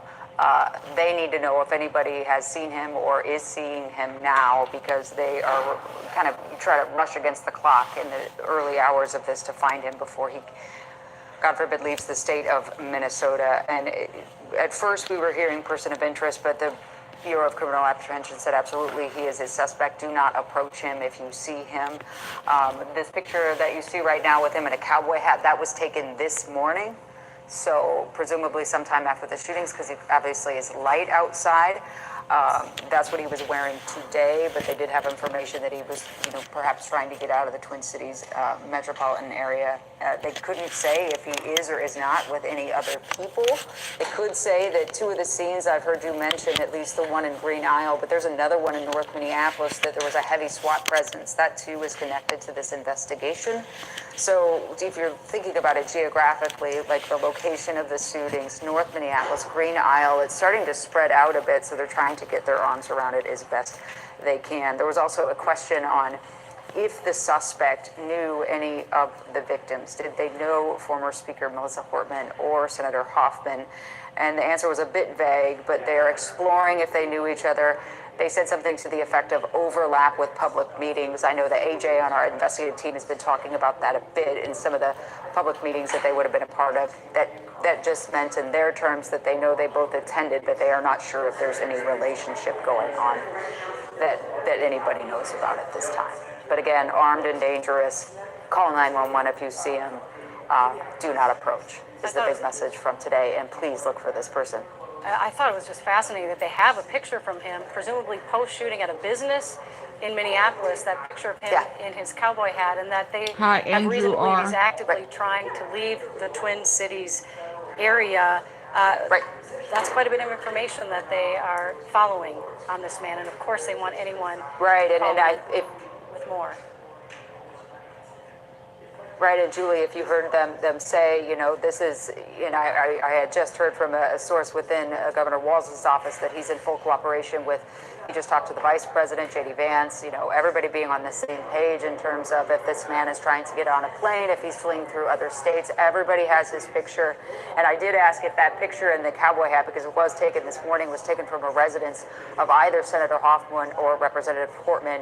They said no, as you point out, it was a business, but they did allude to there being some available video from Senator Hoffman or Representative Portman's residence from this morning and the events that unfolded. So they already have quite a bit of evidence. They're just looking for that suspect right now because obviously, as you mentioned, manifesto, lists of names, brazen nature of the attack, armed, on the run, all things that they want to get their arms around as quickly as humanly possible. And for a very long time, for several hours today, we know Brooklyn Park was ordered, the whole neighborhood, or that 3-mile radius around Edinburgh Golf Course was under a shelter-in-place alert. We do understand that that has been lifted, despite the fact that this man is in custody, but obviously they don't think he hung around the scene after the shooting. But just to let people in Brooklyn Park know, that shelter-in-place order has been lifted.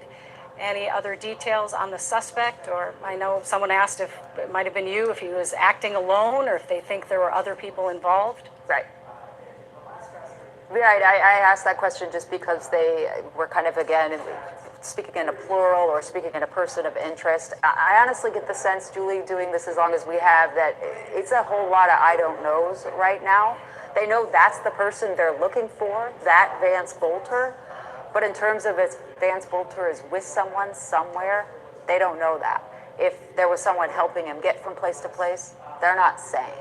They're saying the things that they want the public's help with right now and not a whole lot else. All right, Jana, thank you so much. We really appreciate it. A lot of information about the suspect coming out in that particular news conference. And just to reiterate again, Vance Luther Boelter, 57 years old, 6'1", 220 pounds.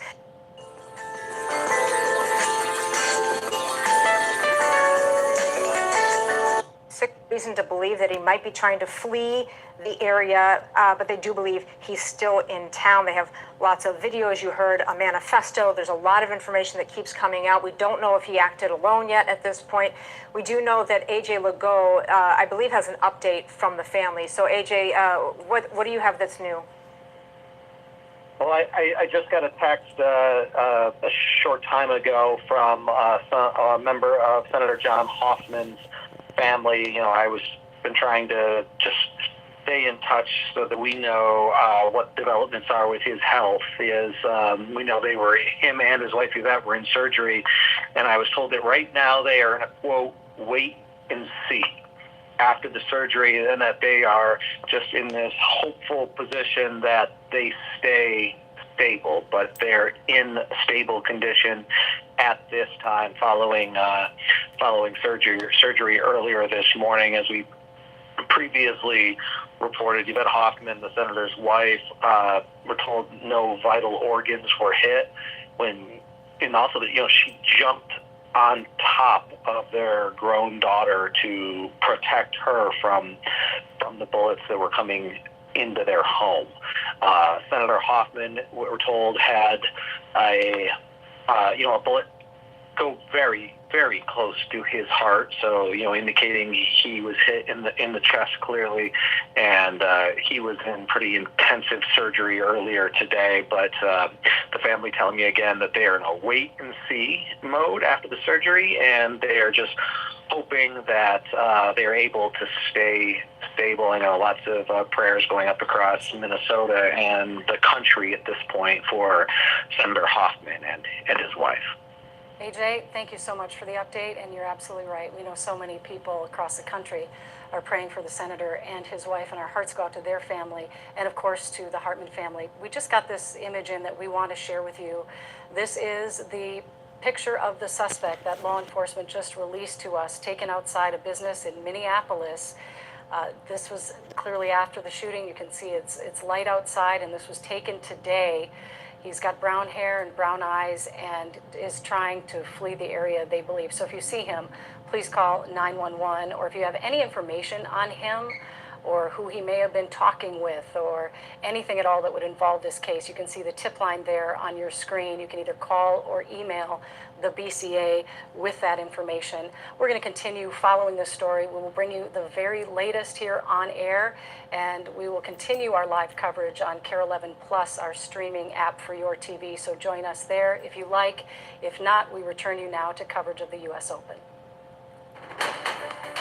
We now return you to our regularly scheduled program in progress.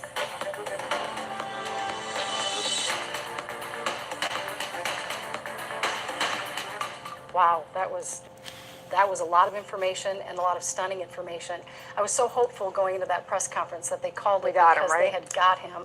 It's discouraging, and absolutely no aspersions to law enforcement. It's just all of us, I know, are eager for that suspect to be taken into custody.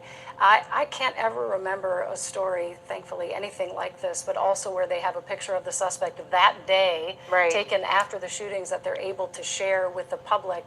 And AJ Legault, through his digging, of course, has been able to unearth a lot of information about this suspect and his line of work that he was in, which he was in security work. And according to the company website, he said that they had all of the materials and skills that would allow them to act almost as if they were law enforcement, and certainly to pass as law enforcement to anyone on the street that would see their vehicles or their tactical gear.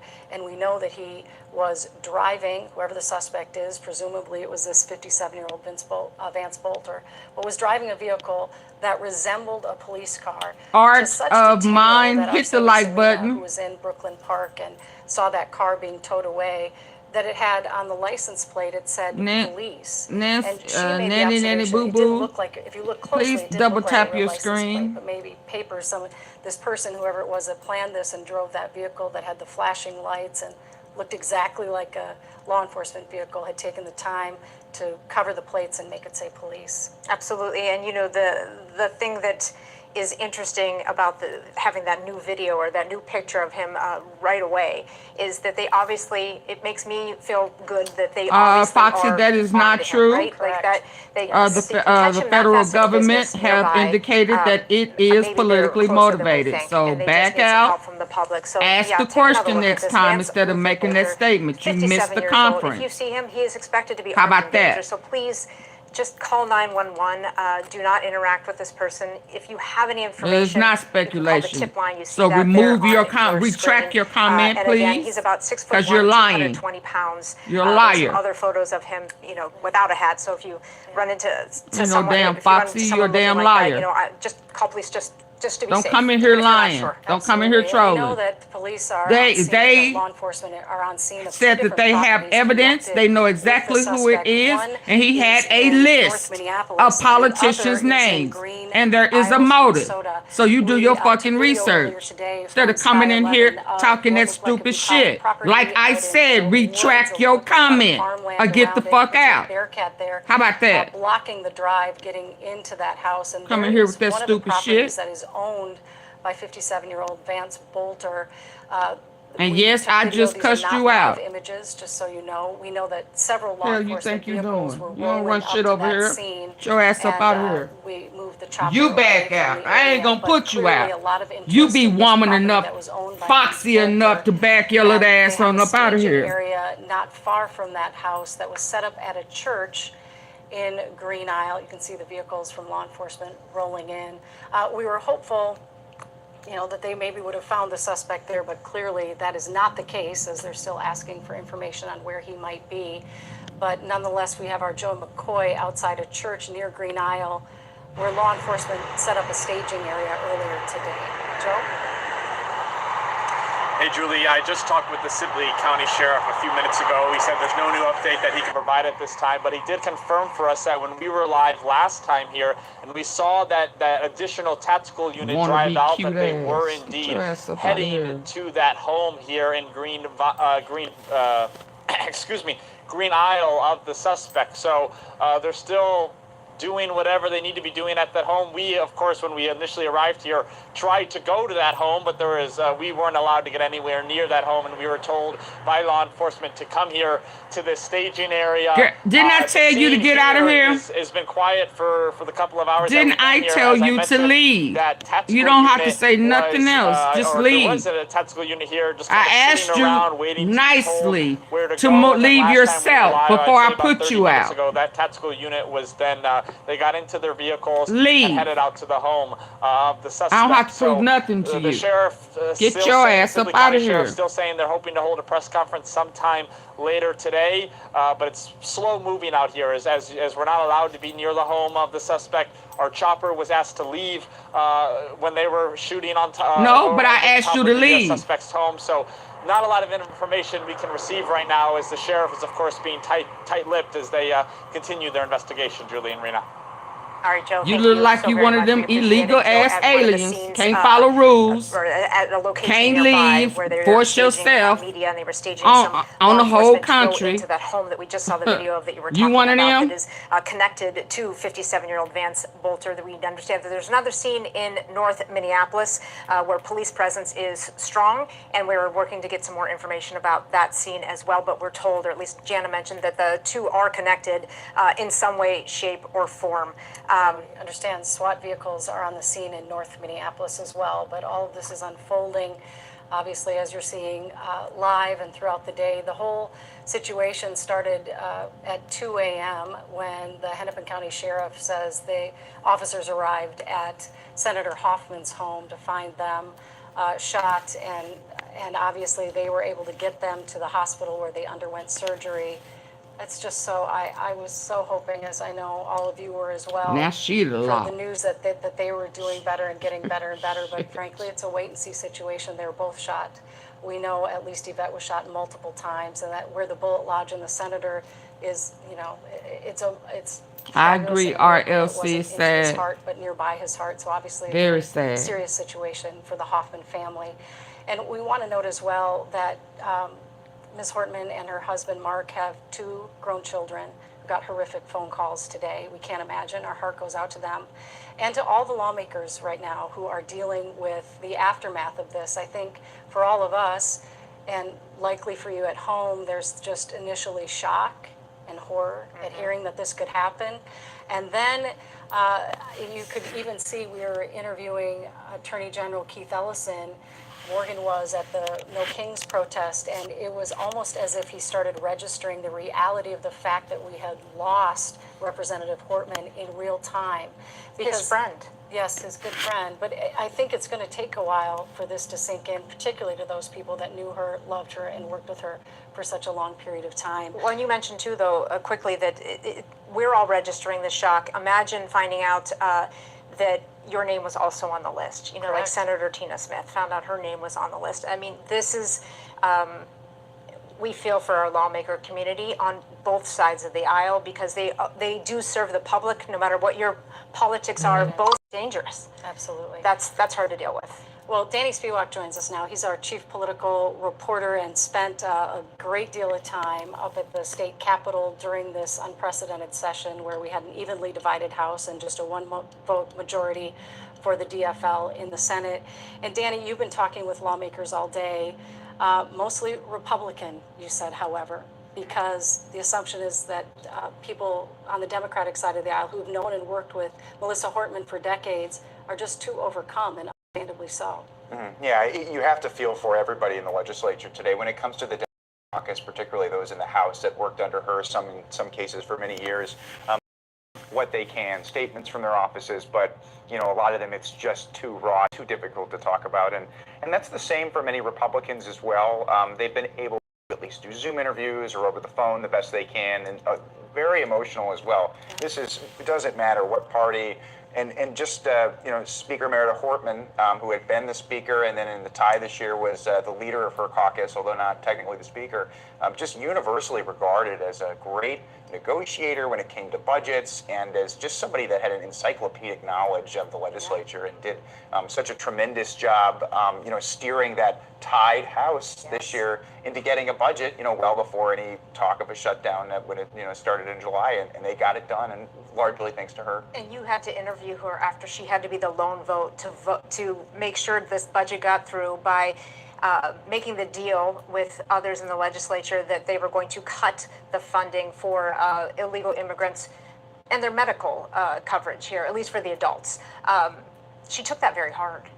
Yes, absolutely. It was difficult for her to talk about it, and I think even the GOP House Speaker, Lisa Damith, recognized how difficult that was for her. Please double tap your screen. It was a major ideological difference. Get the likes that up. was kind of a central theme of this session. It was just one of many issues, though, that was very hard fought. this Just budget double was tap the face one of of the your hardest phone. budgets to ever get done. You have a divided legislature by one vote in the Senate, tied in the House, and so after all that, we were able to sit with her in her office, Representative Hortman, just a couple of days ago on Thursday, and just reflect a little bit post-session interview that we did with her, and she was most proud. I asked her, what are you most proud of that the legislature did? And she said, education funding, because obviously there's political differences in terms of how much money should be spent, but she said she was really happy that they had an education budget that was bolstered, and Speaker Demuth said that was something that she supported as well. Supporting the schools. It just goes to, why do people get into that business of being a lawmaker? They want to help kids. They have different ideas of how to do it, but they want to help people, and it's just a terrible tragedy. Well, I know we spoke with former Governor Tim Pawlenty earlier today, a Republican who served in 2002 and 2006 as governor of the state.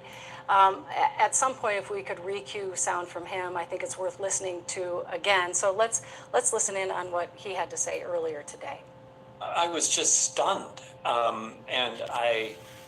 it's almost like something out of a bad horror movie, the facts of this, and I'm so sad, and I'm sad for the Hortman family, and I hope and pray the Hoffmans come through this after the surgery okay in terms of their medical recovery.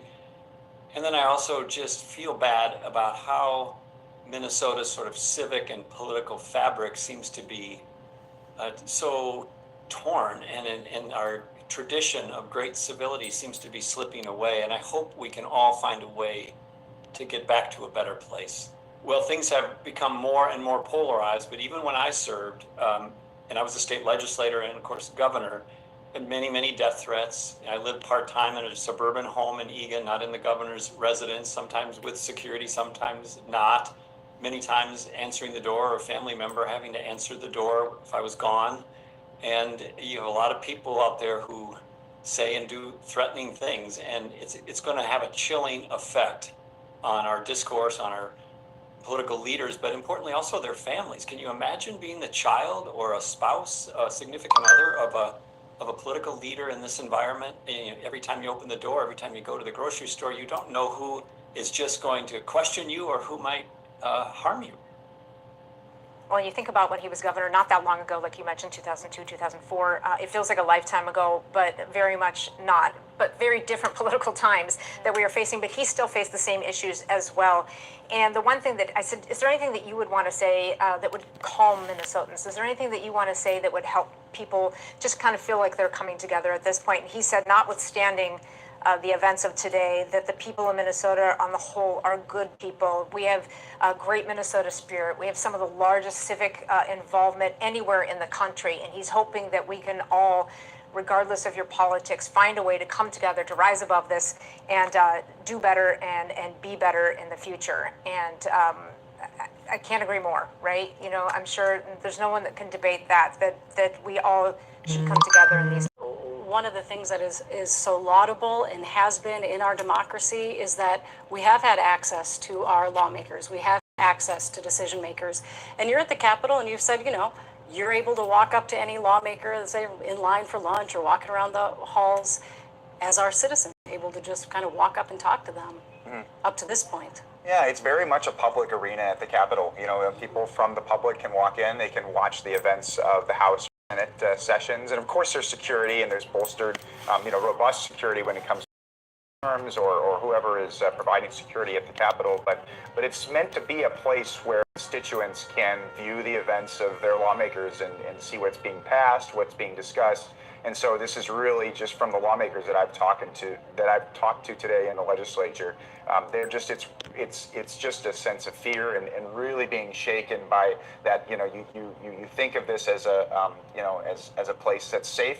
And of course, it didn't happen at the Capitol, but it's just, you think of that job, becoming increasingly dangerous. Yeah. It's very sad. Well, and how easy it was to get a hold of their home addresses. Yeah. I mean, that shouldn't happen. We shouldn't have to worry about that, is my point. If you're just joining us, we are learning more information about the suspect today. We've been following along, trying to get you as much information we can on the shooting of Speaker Emerita Melissa Hortman and her husband Mark, State Senator John Hoffman and his wife Yvette.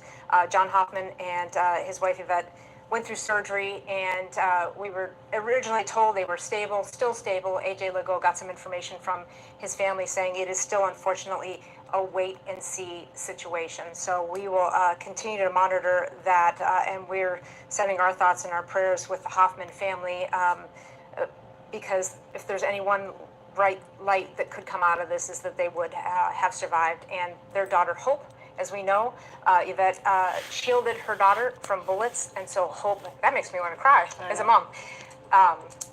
We understand that law enforcement initially visited the Hoffman home. That was the first scene that they came upon, and that home is in Champlin. And when we got a close-up look at the front door, there were 9 bullet holes that we could count on at the front door of Senator Hoffman's home. And just the thought of that is horrific. But law enforcement went to that home first, and then we're told by law enforcement that Peace and proactively, blessings. they must have thought, you know who lives nearby not far. in Brooklyn is the former leader, Hortman, so let's. That's when they came upon that horrific scene and did exchange gunfire with the suspect, who was still at the home when they arrived, and dressed as law enforcement with the law enforcement vehicle in the, presumably either in the driveway or out front. And while this suspect, they believe this is the man that they encountered, that they exchanged gunfire with, 57-year-old Vance Boelter, although he was able to escape, they were able to confiscate the vehicle that he was driving. Here you see it being towed away from that Brooklyn Park home. And just take a look at this vehicle and how much it resembles a law enforcement vehicle. Everything about it looks exactly like a legitimate law enforcement vehicle. We know that he was presenting himself as if he was some sort of police officer or law enforcement when he went to their door and clearly opened fire on both of them before going over to Representative Hortman's home and shooting and killing her and her husband. We know that they sent in a drone into that home as law enforcement to make sure it was safe for them to enter, and he escaped somehow and is still at large. Again, we just got pictures about half an hour ago of the suspect taken today, one taken this morning after the shootings, of the suspect in a cowboy hat outside a business in Minneapolis. There it is. There's his picture. We know that he is the main suspect in this case, but law enforcement at this point is not able to say whether or not he was acting alone.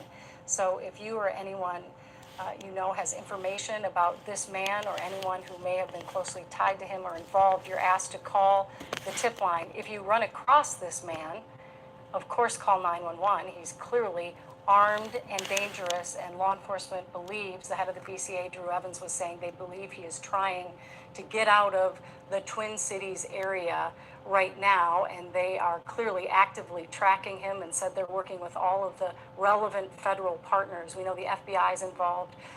One would presume they have talked to the TSA to make sure he does not board a plane. This story is resonating, of course, so deeply here in Minnesota, but also across the country as we get condolences and thoughts and cooperation from law enforcement and politicians on a national level. We know that President Trump has sent out his condolences, former President Joe Biden. We know the U.S. Attorney General Pam Bondi said earlier today on X that whoever this person is, they're going to hunt him down and he will be prosecuted within the full extent of the law. But the majority of thoughts and things being posted right now by our leaders across the country are just, thoughts and prayers for the families, for the state of Minnesota, and just an overall sadness that this political rhetoric has reached such a point that presumably led to what happened here at about 2 o'clock this morning in Minnesota. And as we've been following along and learning more about this suspect, we do know that there are 2 properties that are involved, 2 scenes, I should say, that are involved. One in Green Isle, which is a property that is owned by 57-year-old Vance Boelter. We've heard from our Joe McCoy, who's been up there at that staging area. We saw SWAT vehicles moving in. Unfortunately, like you said, obviously he was not there because we had the press conference giving us some more information about who to look for and what to look for. And we also know that there's another scene in North Minneapolis, and not a ton of information on that right now. The only thing MPD has said is MPD assisted with executing a search warrant in support of an ongoing investigation. And that's all we really know right now. So we know that there was a second scene in North Minneapolis connected to this in some way, shape, or form, but they're not even going that far in their release right now.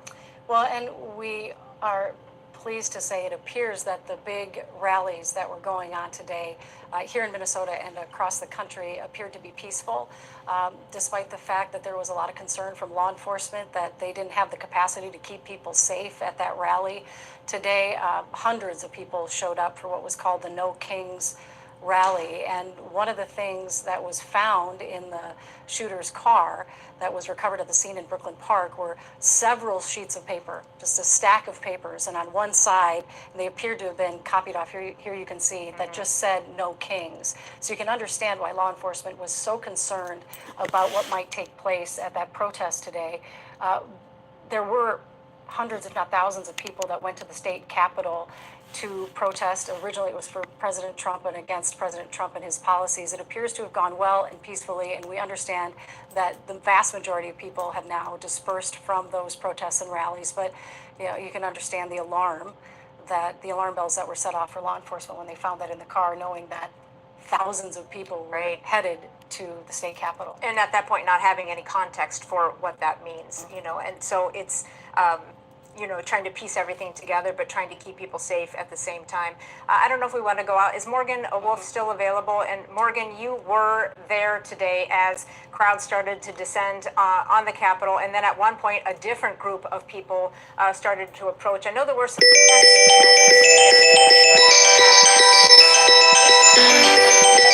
broke up.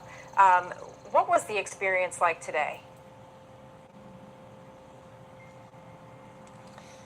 Just from speaking from my experience as a reporter here, I haven't seen a crowd this large in many years. And the fact that there was even more people from different liberal-leaning organizations that joined in on the protest that was already happening just made it that much larger. And to go and show you the amount of law enforcement presence was here, there were DNR conservation officers that even came to help out with the state patrol.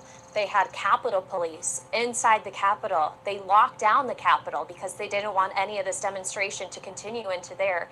And there was just so many people here that we even had a hard time connecting with you through our live signal. So everything really calmed down, and there is just a small group of protesters that are still here. If we could zoom in on them and show you. And the State Patrol have been very mindful of this group and allowing them to peacefully assemble, but they are making sure everything stays under control. An hour ago was when the official rally ended.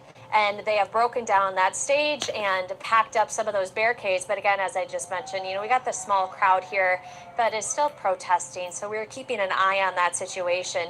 But all in all, just grateful that no one was hurt. And to be able to see the magnitude of this crowd and then have that be the resolution that it was peaceful is pretty remarkable, because there are situations like this where things can get out of hand, and that certainly could have happened today, but it didn't. And the organizers also really wanted to echo that they wanted this to be peaceful, and they wanted to show people that you can peacefully gather and have this moment together. And speaking of having a moment together, I asked people, were you scared to come here today? Why did you want to be a part of this, even though we had the Department of Public Safety telling people not to come?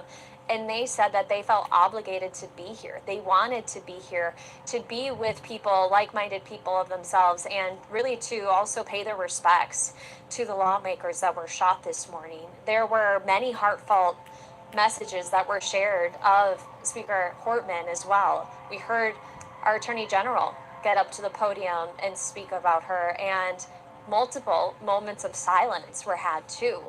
And so although this protest was originally scheduled to be no kings and to protest the current administration, we had that other side of it that really was people kind of gathering to grieve. And that was made very, very apparent through some of the words that we heard today from the speakers. And I even got to talk with Allison afterwards. I just grabbed him aside quick and I just said, you know, how are you doing? And you could just feel the tension that he had. And he then got very emotional too. It was almost like he was kind of recognizing, after he spoke at the podium, recognizing the impact that he just lost his friend. Because as much as these people all work together and you know, our state leaders, they are also friends. And that was something that he definitely hit on today and wanted people to know. Now I gotta go think about where we're at. Because I couldn't let myself really feel it till now, but my goodness.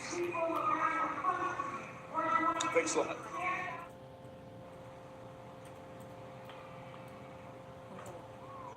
And there were some people that made signs too that had Portman and Hoffman's names on them.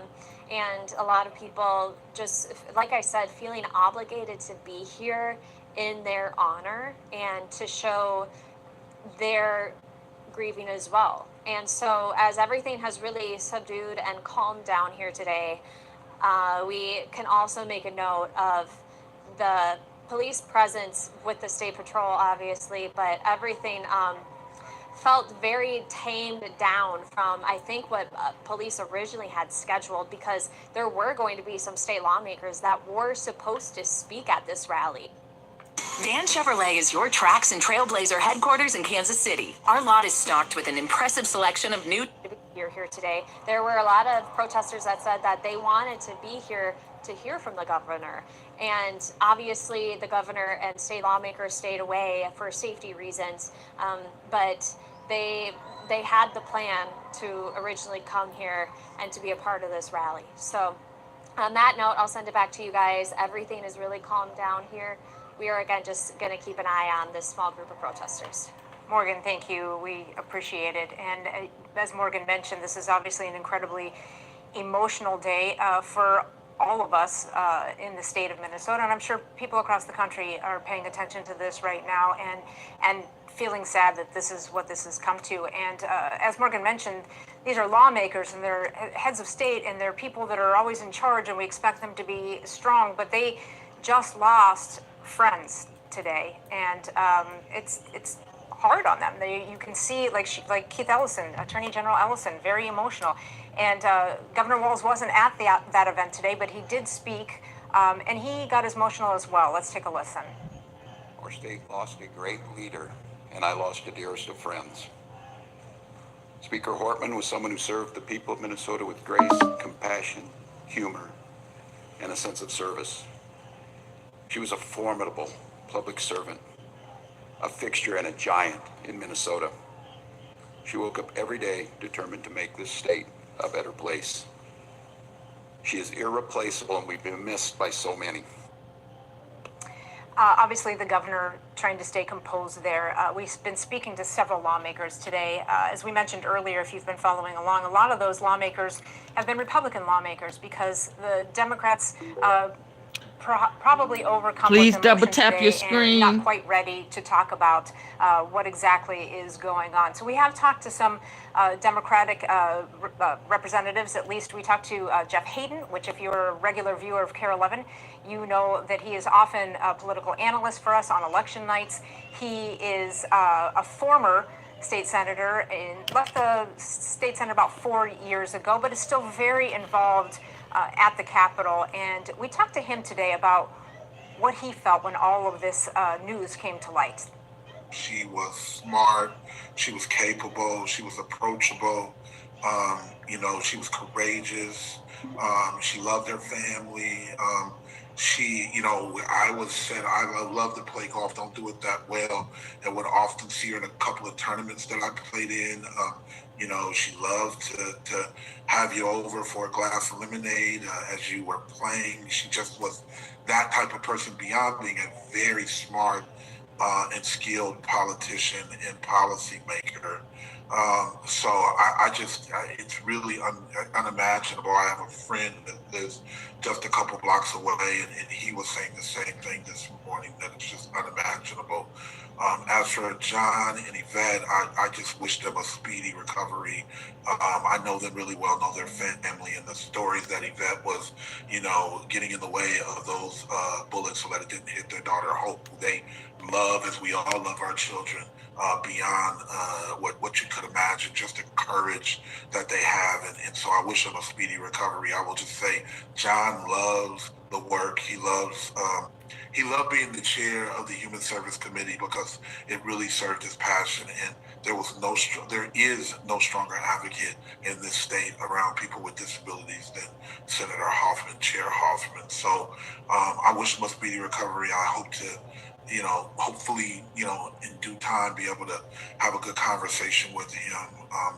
But it is a tragedy of an unimaginable magnitude, and this idea that there's a manifesto and there's a list and other of friends, and I've talked to some other legislators and others that are, just can't even fathom and are still really worried that the person's at large and they had intentions for other legislators that appear. And if you're just joining us, that was Jeff Hayden, former state senator, talking about just hearing the news today, and obviously how emotional it is, how scary it is for other state lawmakers, particularly Democrats right now, because of that manifesto, because of the list of names that the law enforcement has found. And as we mentioned before, Speaker Emerita Melissa Hortman and State Senator John Hoffman weren't even at the top of the list. So there's no necessarily, we don't have a rhyme or reason to why this happened or why they were the first targets, if you will, in this situation. Obviously, we're going to be going back to law enforcement as soon as they keep updating us, and so every time they do, we'll bring you the new information. There you can see just incredibly sad to look at the faces and know that they're no longer with us. And if you are just joining us, by the way, Senator Hoffman is out of surgery and in a wait-and-see situation. Yes. Just want to make sure the two pictures on the screen. It was Hortman and her husband who passed away. Yes. Sadly. That was not her husband on the screen. Just Right. FYI. Yes, and then again, if you're just joining us, what we do know is they are still looking for this suspect who they believe is responsible for these shootings. And unfortunately, that person was able to escape from the house this morning to get away. This is a picture taken today. This is a picture taken after the shootings. Obviously, changed clothing. This person, this is Vance Boelter, 57 years old, wearing a cowboy hat and different clothing because he was dressed in more tactical gear when he was at the house this morning, and that's what officers are telling us. They do believe that he is armed and dangerous, or could be anyway. So if you see this person, you should call 911. You should not try to engage with this person. If you have any information that isn't imminent, you can call the tip line. You can email the address there for the BCA. They do believe that Vance Boelter is still somewhere in the Twin Cities area. They do believe, though, he may be trying to flee. They are working with all walks of law enforcement life, if you will, at the federal level as well. And so they are trying to work with everybody they can in order to find this person, track him down, and bring justice to this situation. Yeah, and you know, we were talking with AJ Legault. As soon as we even got a rumor of a word that this 57-year-old Vance Boelter was the suspect, AJ went to work trying to figure out what his background was, if there was any trace of him online that would give us some insight into who this person was, his political leanings, motivations. He did find out some very interesting things, namely that this man, Vance Boelter, was appointed by Governor Dayton to work on a development board. So he was part of the Governor's Workforce Development Board, appointed by Governor Dayton, still on that board apparently when Governor Walz became governor in the year 2020. Senator John Hoffman was also a member of that board. So certainly this was a man that was interested in politics, was around politicians, and his, was participating in things one would assume at the state capitol. And No criminal background, though. Outside of that, correct. Yeah, the only things on his record that AJ could find were speeding tickets, no seatbelt, nothing of any violent nature in his criminal background, which would make sense if he's serving on these boards. You would presume that they do those kind of background checks. But he also apparently owned a security company, and his wife was named in the documents, the LLC documents is my understanding, as president of that company. And on the website for that security company, they were touting the fact that they would basically appear to be law enforcement. If you hired them as your security personnel, that they would be very close to law enforcement. They would be able to have the same tactical gear, their vehicles look as if they're law enforcement, and we know that whoever was the shooter overnight had a vehicle that looked exactly like a law enforcement vehicle and was wearing tactical gear when he encountered police in Brooklyn Park in Representative Hortman's home and exchanged fire with them. Another interesting thing, AJ reached out to the person that is in charge of licensing, is my understanding, for private detectives and security work in the state, and said that this suspect was not personally licensed to be doing that kind of work. So just some side notes that we learned from AJ Legault's investigation. This apparently was just put up, was this on X by the FBI? This is the FBI, newest photos, which if you look at the third one over there, looks like perhaps from a Ring camera. So not sure exactly what, I can't read what exactly these pictures are. Apparently the new information is that there's a $50,000 reward for any information that would lead law enforcement to this man. So if you know anything and you've been hesitant about reaching out, I know law enforcement is hopeful that a $50,000 reward will encourage more people to call in with tips or any information on this man, where he might be right now. Drew Evans, who's the head of the BCA, recently said in a press conference about an hour ago that they do believe he's trying to get out of the Twin Cities, and that they are hoping that anyone who might have seen him, again, that picture on the far right on our screen with the cowboy hat was taken this morning after the shootings, we believe, because it's daylight outside at a business outside of Minneapolis. The BCA, they would not say what business, they were not specific, they just said a business in Minneapolis is where they captured this picture. And he said, we have reason to believe he's trying to get out of the Twin Cities. So if you know anything, can help in any way with them apprehending the suspect, they want you to call them immediately. Well, one of the things that we've been talking about is how lawmakers are handling this, and there's a list of people that they found, other lawmakers and other people not necessarily related to politics that were on this list. And we have a crew that was interviewing Amy Klobuchar, who would not confirm whether or not she was on the list, but she said she has been provided additional security today. We know Senator Tina Smith has confirmed that she was one of the people on the list, and we do know that our lawmakers do have more security today. All our lawmakers have more security today. Let's go to some new pictures. Apparently, Rena, we're just learning that the FBI released of the suspect. We're just getting this at the same time you are at home. So if Rita, our producer in the booth, if you have any idea, that's the one that they released earlier outside that business in Minneapolis. Do we know if this is from a Ring camera, perhaps outside one of the victims' homes? It looks like it might be. We don't have that confirmed, but this was released as well by the FBI. You can see he looks as if he's, I mean, they're just... Looks like there's no hair. It looks like he has a looks mask like he's or got something, a mask a disguise, if you will. Thank you, John, our floor director. It's hard for us to see from our vantage points here on set to the cameras, but it looks like, he's wearing he got a mask. Oh, it's just horrific. Each detail gets more horrific than the last. Oh, wow. But the BCA director, Drew Evans, did say when he's not wearing that mask, he has brown hair and brown eyes. He's 6'1". Oh, so he's a con for pounds. real. So, he's an evil man. Looking at that image, which appears to be from a Ring camera, maybe it's from a different business in the area, we don't know at this point. But we do know that outside Senator Hoffman's home in Champlin, when law enforcement cleared the scene several hours ago, We've got the power! Who's got the power? We've got the power! Who's got the power? We've got the power! Who's got the power? We've got the power!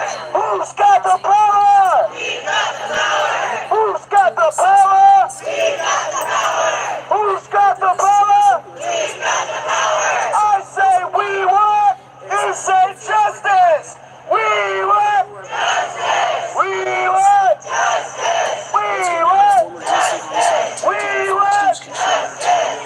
Thank you for being here.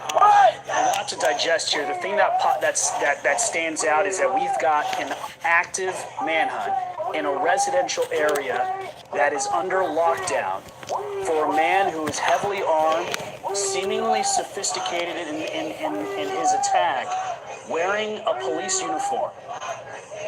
Where do you go from here, Ted? What are the things that your top line concerns? Well, my Please first double tap the concern screen. is this just limited to that area and those politicians in that area, or is this something that is that could very well be nationwide? That is my concern. Is there a group or one individual out here that's targeting lawmakers? We know that according to the authorities that they have this manifesto that had the name of numerous lawmakers on it. I would have to agree with your previous guests that the law enforcement officers know that this is involving more than just one individual, that there are perhaps other individuals that are actually involved in this. And this took a certain kind of a sophistication and planning. And you can tell that by the fact that the person impersonated a police officer, had a law enforcement uniform on.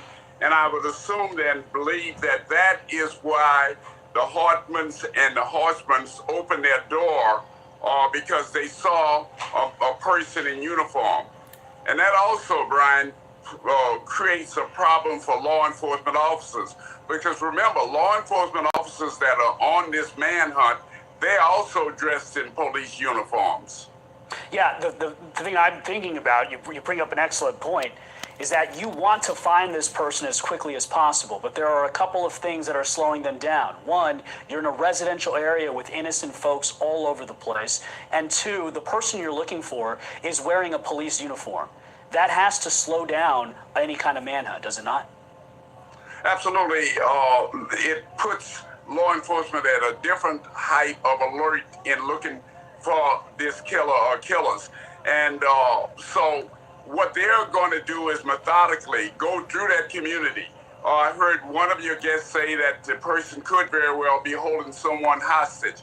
So I would ask that individuals in that community, if you know someone, try to stay in communication with them, because we don't know where this killer is. He could still be in the area, or he could very well have escaped the area. But again, the question is this incident, these sad incidents, are they limited to that specific area, or is this something more sinister that's going on not only in Minnesota, but perhaps around this country? The fact that this suspect was wearing a police uniform, had a police vehicle, by all intents and purposes, not just any police uniform, it looked like the real thing. And that vehicle, not only, besides that being a horrific detail in this attack, could that not also be the thing that leads them to the suspect? Because not everybody has access to a police vehicle, and there's got to be something that they can do to retrace the steps, given the fact that he had that vehicle with the lights on outside of the home of these politicians. Absolutely. That vehicle now is in the hands of the federal agents, and I am sure that they are going through that vehicle with a fine-tooth comb.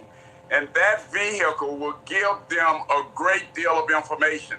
It would not surprise me if they have a Pacific focused suspect as a result of that vehicle and the contents of that vehicle. So the investigation, while that whole area is in fact a crime scene, they are focusing specifically on that vehicle right now, because that vehicle holds the clue to the killer in this case, in these individuals, unfortunately. And obviously it held Hey, Scott. one of the biggest clues, which was the manifesto that police said they found in that police vehicle with a list of politicians' names, which led them to conclude that this was a politically motivated assassination of Now, one where's that former House retarded Speaker girl?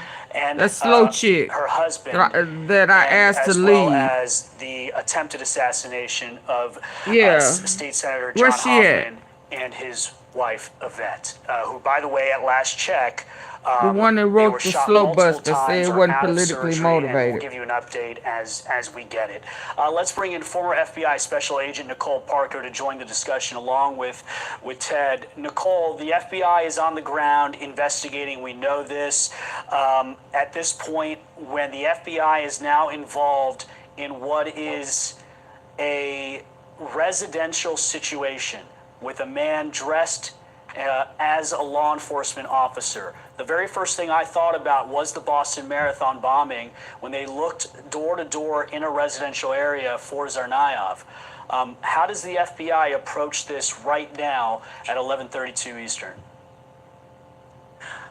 All right, Brian, so here we are again, another awful tragedy. People using violence to deal with their personal grievances. Obviously, this does appear to be very much politically motivated. The manifesto is going to be extremely important. The FBI's involvement is going to work hand in hand with the local and state partners. Obviously, the locals are the ones that are initially responding.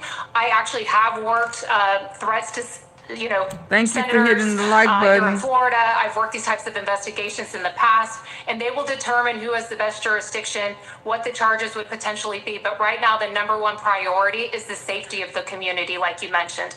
This individual did interact with legitimate law enforcement, went out the back, and now we have the manhunt going. Number one priority, keep the community safe. FBI is going to be on the ground helping with, conducting the crime scene evidence response teams, dealing with that. But again, the primary importance right now is making sure that there is not an ongoing threat and this person is on the run, armed and dangerous, like you've continuously reported. If you have interaction with any law enforcement, make sure that there are two individuals, and you can always call dispatch to verify, is this a legitimate police officer or law enforcement officer? Safety for the community, number one, but this person is armed and dangerous. He is desperate. I think a very important piece of evidence that the FBI or any law enforcement agency would be looking at, was there a Ring doorbell camera right there at the front door when they approached the door of the senator's home and this woman's home as well? They're going to be looking for that. Obviously, the vehicle is filled with evidence. That is a treasure trove of evidence for the FBI and for the local law enforcement. They're going to be going through that right now, and they will start to build a profile of anything that they can find on this individual. How did they get that police uniform? What vehicle were they in? What tag, the tag? Who does it go back to? This is a very complex situation, but again, there is an ongoing threat because this person is still on the run. We now have a statement from President Trump. Let me just read that right now. The statement goes as follows. I have been briefed on the terrible shooting that took place in Minnesota, which appears to be a targeted attack against state lawmakers. Our Attorney General Pam Bondi and the FBI are investigating this situation, and they will be prosecuting anyone involved to the fullest extent of the law. Such horrific violence will not be tolerated in the United States of America. God bless the great people of Minnesota, a truly great place. President Trump is no stranger to political violence. We are now dealing with two state lawmakers, one who was just assassinated, another one fighting for their life. I'll start off with you, Ted. What needs to be done here, you think? I know that there's an ongoing manhunt, but what needs to be done here to make sure that we are doing a better job at this point at protecting the lives of our public figures? I really wish there was one way to actually answer that question, Brian, but I can tell you there's really nothing that can be done if someone is hell-bent on getting at a political person. We saw that with President Trump in Pennsylvania there. I was in Butler, Pennsylvania, covering that incident down there, that attempted assassination. We saw another attempted assassination of Trump in Florida. And then we've had these lawmakers. You are always a target if you are a public official. And there's nothing you can do but just be very sensitive of your surroundings. But I have to believe that what we need to do, unfortunately, in this country is to lower the temperature. We have, I've always said the war between the North and the South is never ended. We have politicians at each other's throats, and the public are at the throats of politicians. And we just need to try to do what Rodney King said many years ago. We need to all try to get along.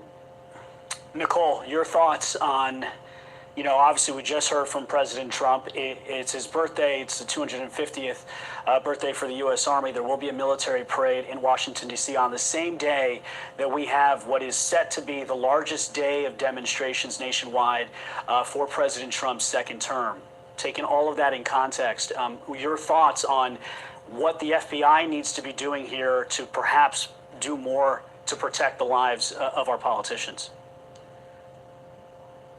Just like Ted said, I mean, I wish that we could just tell everyone just take down the hate, take down the violence, take down, I mean, the hate and disgust. I mean, what we saw President Trump go through is absolutely unacceptable. It is evil. It is disgusting. It is wrong. And what we are seeing this morning, no one should be losing their life as public servants or former public servants who are trying to serve their communities. And again, the grievances that people have, turning to violence to solve their problems, that's not going to solve the problem. And like Ted said, unfortunately, there's not just something that we can do to make everyone simmer down. But I think looking at these riots and what's going on nationwide, you know, this is not okay. What's been happening in LA is unacceptable. The hate for law enforcement, what law enforcement is having to endure is just disgusting. It is despicable that this is even tolerated in our country. And thank goodness that we have President Trump in charge, who is saying we are not going to tolerate this. We are going to respect our law enforcement. President Trump is coming out today and quickly making a statement saying this violence against these individuals who were murdered, that is unacceptable in America. We don't care what side of the political spectrum you stand on. It's not about politics. These are about human lives. And we need to start having, like you said, like Ted mentioned, human decency. We may not agree on our political views and we may not agree on certain things, but that is not okay. That is not a reason to act out in hate and in violence. But unfortunately, that is the situation that we're in this nation. Working as an FBI agent, Brian, I saw it day in and day out. Fighting evil is what we did every single day. Kash Patel is the FBI director. Pam Bondi is the attorney general. I can tell you they are working around the clock, and it is a true battle that they are fighting. But again, law enforcement is right in there doing their jobs. I have such admiration and respect. And what is so abhorrent about this crime, this person was impersonating a local law enforcement official. Okay, that is what the community is expected to trust. There are many people that we can trust these days, and that's who we hope that we can trust. When they come to your door in the middle of the night, you want to hope that they're there to protect you, warn you of violence. When they are the ones actually causing the violence and impersonating an officer, this person must be found and must be held to the highest and prosecuted to the fullest extent of the law. I can guarantee you that they will hit this individual with every possible charge, local, state, and federal. Ted, Nicole, thank you. We now know as you mentioned, that search for this suspect, that is the highest priority right now. Hey, it's Will Kane. Click here to subscribe to the Fox News channel on YouTube. It's the best way to get our latest interviews and highlights. And click to subscribe to the Will Kane podcast for full episodes right now. We know that finding high-quality foods you can trust can be challenging. That's why Go Macro is making Natural Grocery Store's best-selling bar available nationwide. Discover the delicious world of Go Macro and try a macro bar today.